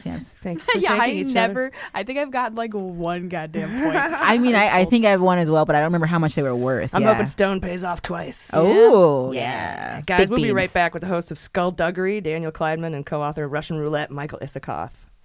You've heard about neighborhood watch groups, right? Neighbors looking out for each other, keeping your community safe. Well, get this. The Neighborhood Watch is now on an app on your phone. And you might be wondering, how does that work? Well, the app is called Neighbors, and it's by Ring. That's the company behind those video doorbells and security cameras. And with the Neighbors app, you receive real-time crime and safety alerts from your neighbors. It helps you stay informed about what's going on in your neighborhood, and it's completely free. You don't even need to own the Ring device, so you just download it for free now. I downloaded the free app. I was able to set up my neighborhood area using the really easy map filter. And I love it because my neighbors post about stuff that's going on in the neighborhood using their Ring cameras. And while, yes, I've seen posts about car break-ins where they were able to find this subject using crowdsourcing, my favorite stories are the helpful ones.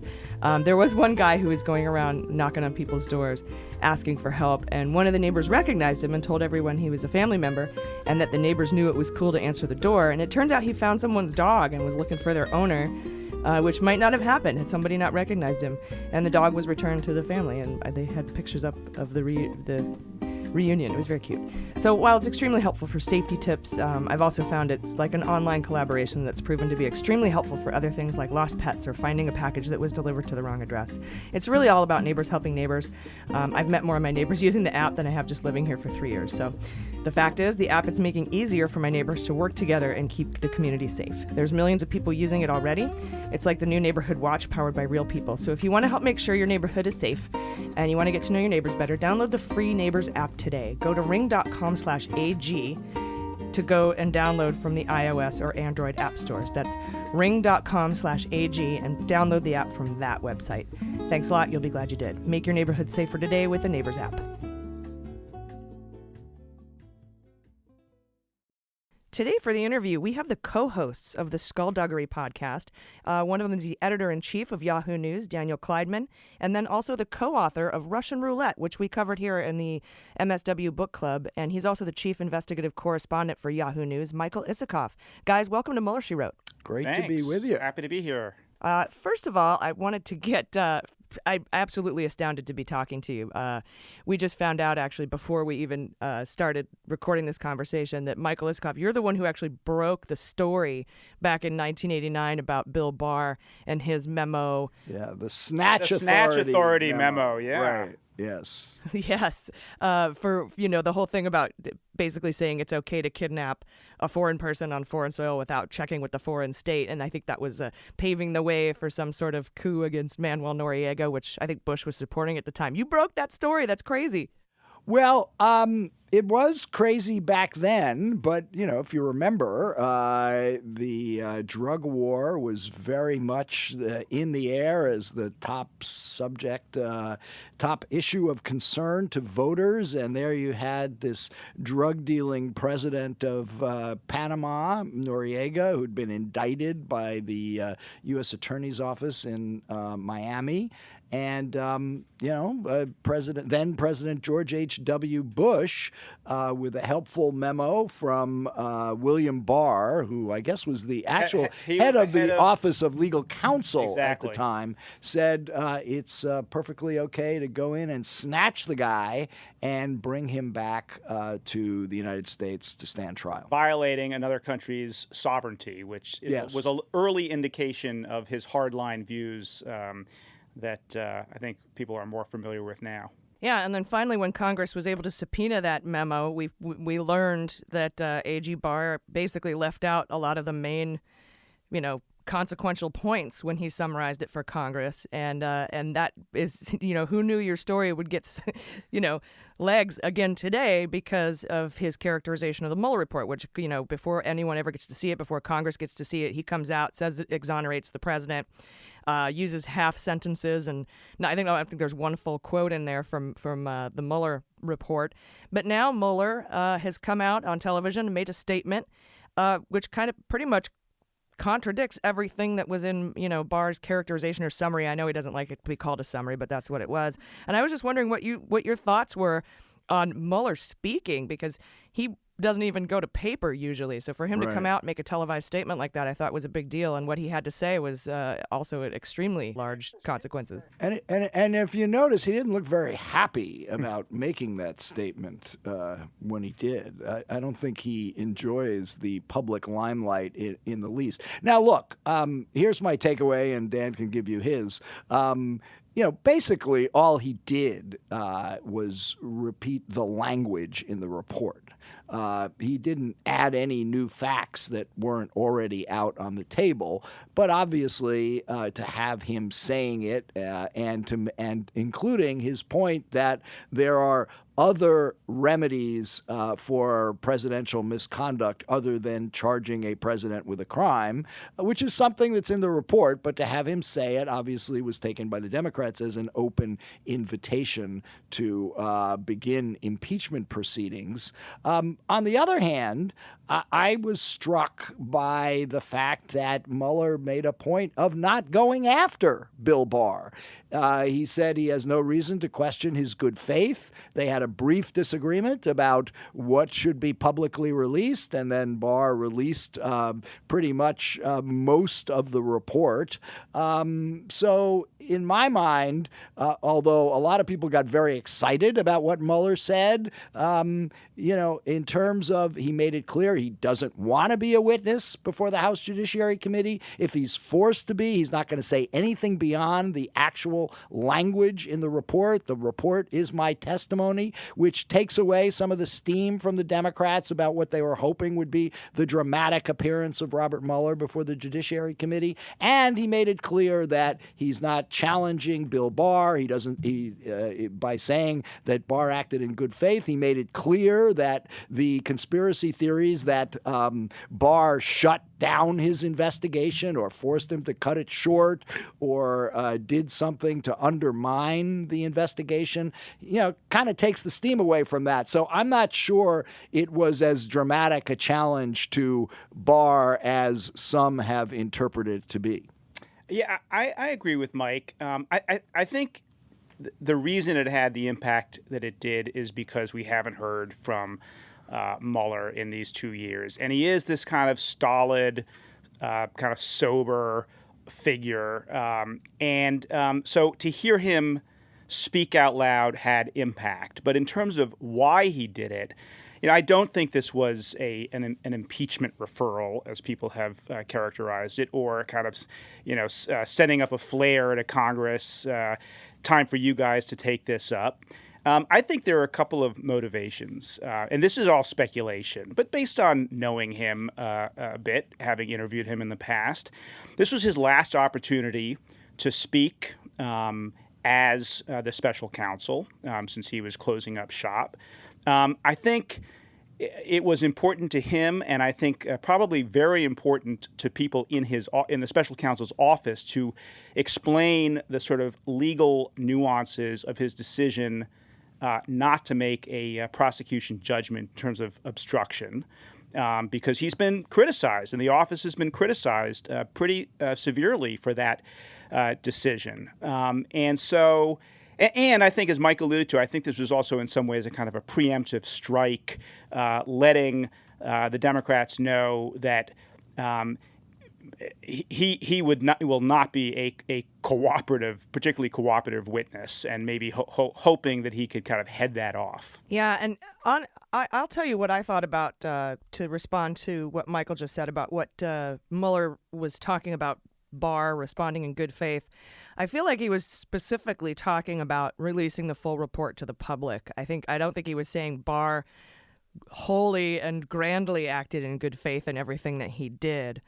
But we all, I've never worked with Mueller. All I know about him is what I've learned about him through this process and through other people. But I wasn't expecting him to come out and say anything that wasn't outside the four corners of that report. But it definitely did contradict a lot of what Barr said in his press conference. But yeah, I thought that the good faith comment was a little odd. But as far as the OLC memo, what Barr has responded after Mueller came out and did his public statement, and Barr is saying that Mueller should have and could have made a call on whether or not the president committed a crime. He just wasn't allowed by the OLC memo to indict him because, as you know, you can't indict a sitting president. But I think Mueller's read of the OLC memo is that the reason you can't indict a sitting president is because he doesn't have a way to defend himself in court, and therefore even saying he committed a crime, he would not be allowed to defend him or not be able to defend himself which he would on Twitter, but Yeah. and he wouldn't have that legal venue to do that. Yeah. It's not as if the president doesn't have a megaphone to defend himself. But, Mueller is a guy who thinks about process and judicial process and was really thinking about a court of law. But I don't actually know, Mike, maybe you know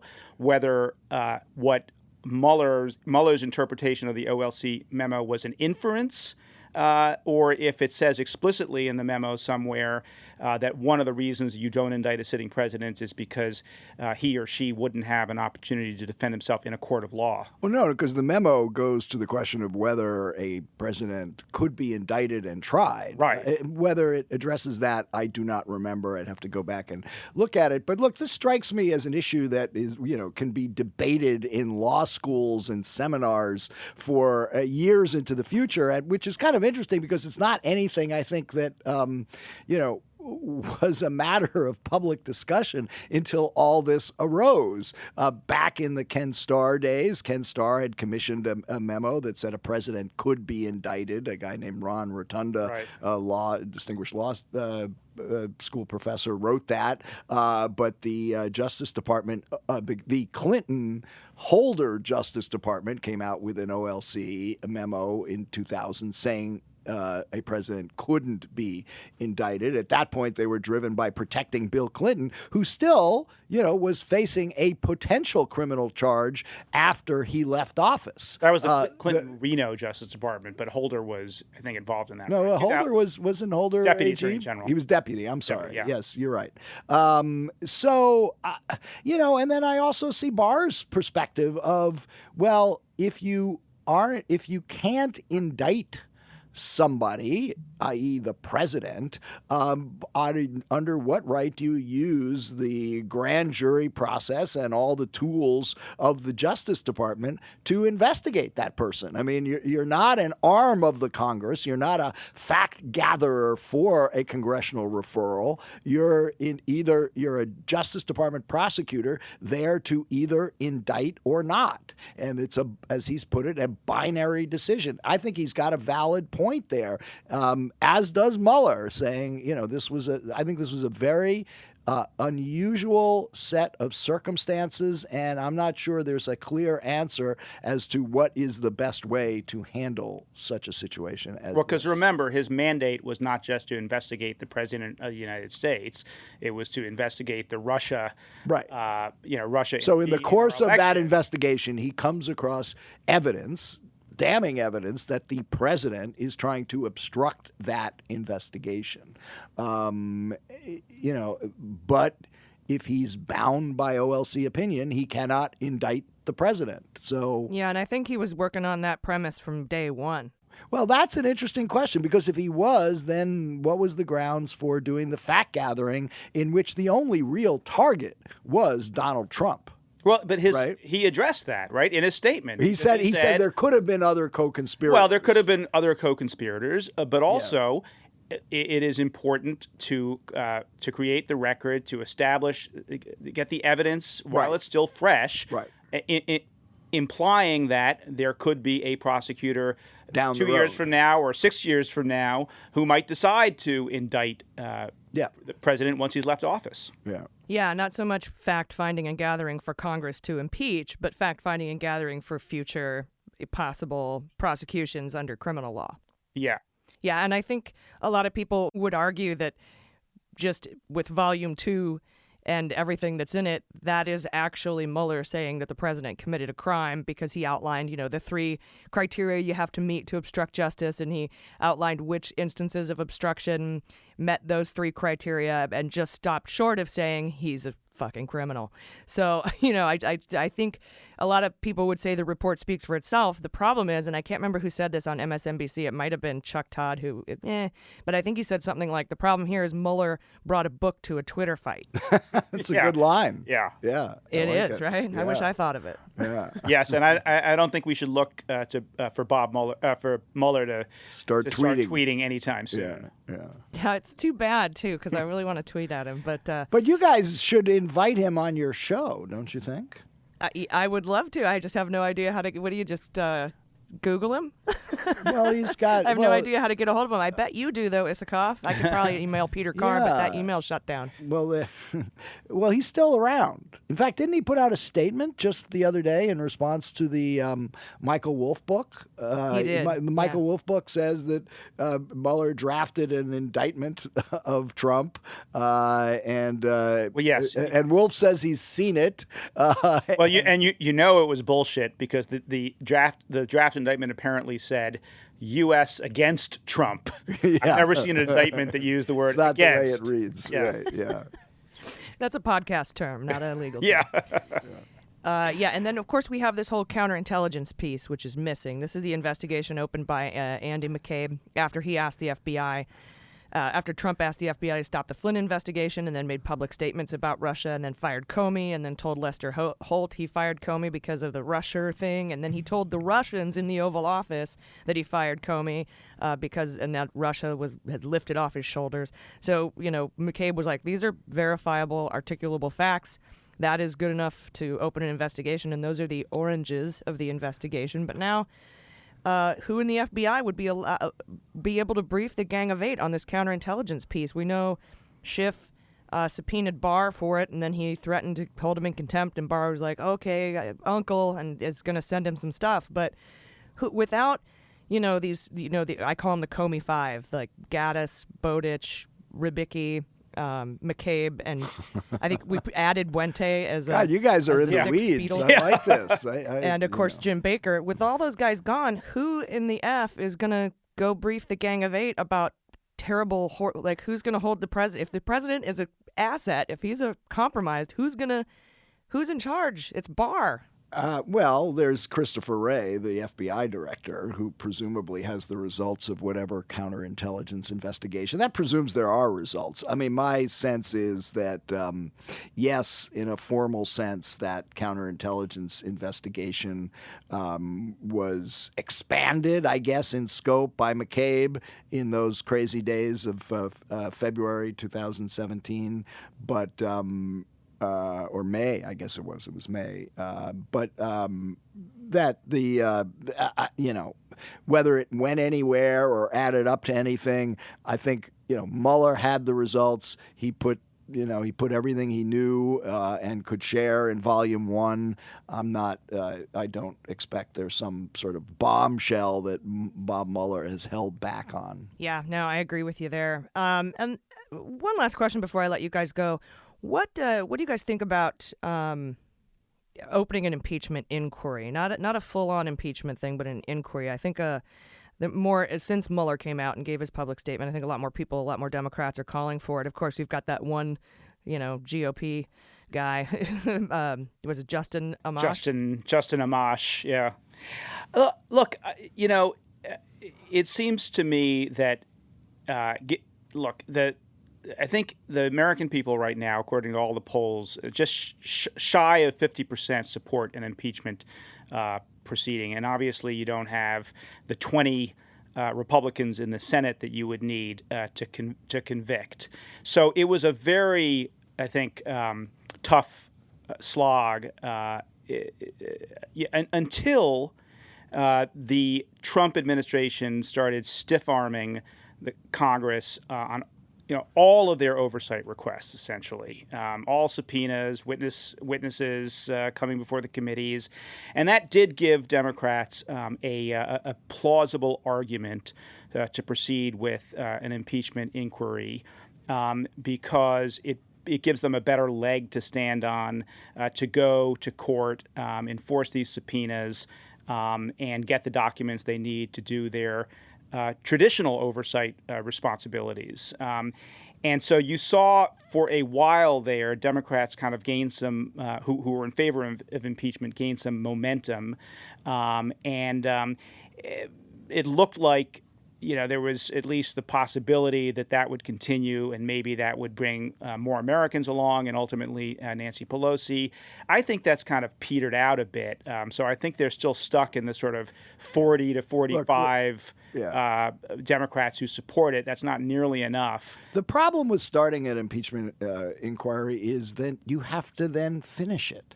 And number one, it sucks up all the oxygen in Washington. So all the news coverage would be about the impeachment inquiry and what the next step was and who the witnesses are and that when could the be a vote. good thing. It could, but if you're Nancy Pelosi and you're worried about promoting the Democratic agenda to voters that on issues they care about, like health care and jobs and the economy and climate change and a whole host of other things, you don't want to necessarily be tagged as the impeachment party. And look, at the end of the day, if you start an impeachment inquiry, people want to know, well, what's the results of it? And it would be a very difficult vote for anybody on the Judiciary Committee to vote against actual impeachment once you start the inquiry. In fact, we had Steve Cohen on, who's a member of the Judiciary Committee a week or so ago. He said 90% of the Democrats on the Judiciary Committee are already for impeachment.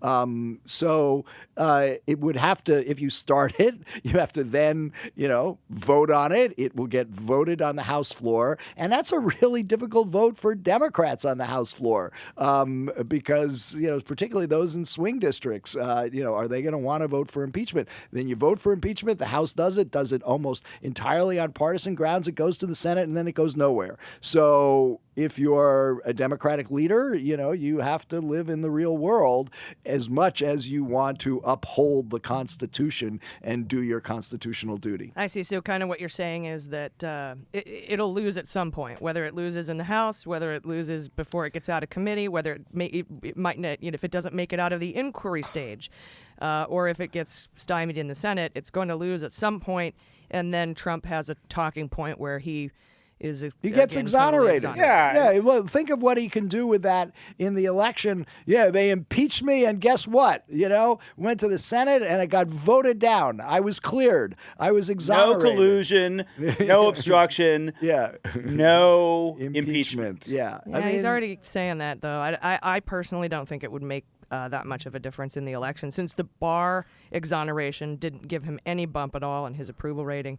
I think his base is his base, and that's just where it's going to stay no matter what. Like whether he's totally exonerated or whether he shoots somebody in the middle of Fifth Avenue, I think that base is exactly where it's going to stay. You're probably right about that. All right, guys. Well, thank you so much for coming on today. Sure. Can you tell us about Skullduggery, where our listeners can find it and where we can find your book? Because I think we're probably going to re-release the Russian roulette stuff with this. I mean, was it weird to open up the Mueller report, Volume 1, and read your entire book? Yeah, I was like I wrote this, but Isikoff has a little more narrative flair. I actually think Russian roulette is a better read than the report itself. It is. I have to say it's one of the more well-written books that we've read. Yeah, and we should mention my co-author, David Korn, who's I wrote it with. But by the way, I noticed that when you guys read the report or did a show on it, it was behind some kind of firewall or something, right? You had to pay to listen to that. It's called a paywall. Yeah, we released them early and ad-free for our patrons, for our premium subscribers, and then we asked for feedback on it and corrections and stuff, so we have this group feeling to it, and then we re-record them and release them to the public. So Part 1 and Part 2 are now available on our main feed for the public. Well, I will download that. And just in answer to your question, Skullduggery is a weekly pod that Klaidman and I do, in which we are devoted to many of the same issues as your listeners listen to you for. We actually have gotten some pretty interesting guests and made some waves. We've had the only interview that George Conway has ever done. You go back in October, he had quite a few things to say. He called the Trump administration, what was it, a shit show and a dumpster fire? Or was it a dumpster fire and a shit show? I don't know. It was one or the other. We'd never heard of either of those phrases. But it was pretty interesting. Conway and I go way back, as he does with Dan as well, because we knew him very well during the Clinton days, where he played a pretty key role in the events that led to Bill Clinton's impeachment. And he talks about that on this on the Skullduggery appearance. And can I use that to just make a quick plug for our second podcast? It's under the banner of Skullduggery. It's called Buried Treasure, and we do that as often as we can, usually weekly. And that is where we go and we look at a scandal that we generally a scandal that we covered in the past. Monica Lewinsky was a good example. Right. For Isikoff, there was also the Teapot Dome, and you covered that, right? The Grant administration whiskey ring. Yeah. Was the first one. Yeah. And then how it sheds light on and illuminates today's scandals. So for sort of scandal history buffs, it's a lot of fun. It's called Buried Treasure. Awesome. So Buried Treasure and Skullduggery, you can get them wherever you get your podcasts. Isikoff, Klaidman, guys, thanks so much for joining us today. This has been really enlightening and an honor to speak to you. Great to be with you. Thanks so much. All right, guys, that's our show. We will see you on the road. What do we got? Minneapolis, June 14th, Philly, July 17th, Chicago, July 27th, and now San Francisco, August 30th. Yes, I'm so excited. I know. I haven't been to San Francisco since the 80s. I've never been. I'm so San Francisco's ready. awesome. Yeah, first You're gonna time right love it. here. It's so much fun there. It's a beautiful city. Yeah, Yes, I'm yes. really excited. Stonewall. That's Philly where it is all so began. dope too. Oh yeah, I'm excited about Philly. I've heard great things. But yeah, San Fran is a special one because just Pride season. I mean, it'll be kind of the end of Pride season, but just the vibes up there of San Fran. I'm excited. Yeah. Yes, but don't call it San Fran while you're there. Oh, they hate that? They'll hiss like at you. Diego. They'll make this sound. Oh, Slytherin much. Yeah. They'll make that sound if you call it that. Okay. Or they call it the city. Oh, I like that. Pretentious, but I like it. The city. The city. Yes. But yeah, I'm super excited to I just haven't been in so long. It's going to be fun. And I mean, my favorite part is hanging out with the patrons and hanging out with you guys, the audience. So Absolutely. it's just, you guys are seriously, every single venue we've been to has been like, your audience is the most polite, kindest, awesomest audience we've ever had. So yeah, it's like a family reunion. It feels like a Mueller junkie, like kind of MullerCon. Yeah, MullerCon. Yeah, I dig it. Totes my goats. Oh, and I think we got Richard Painter from Minneapolis. Yes, oh yeah, saw that email I thread. think he's going to be joining us at the Stoked. Minneapolis show. I know, it's so rad. It's hard to get somebody in Minneapolis, you know. Yeah, let alone Richard Painter. Oh my goodness, he lives there, so it's cool. Perfect. All right, guys. Any last thoughts? Final thoughts? Just take care. Yeah, have a great week. June. It's freaking June already. We're halfway. June. Halfway through Wicked 2019. summer. Yeah. I'm excited for this summer. Yeah. Me too. No, Get no warm. final thoughts other than goodbye. Goodbye. I've been AG. I've been Jaleesa Johnson. I've been Jordan Coburn. And this is Mueller, She Wrote.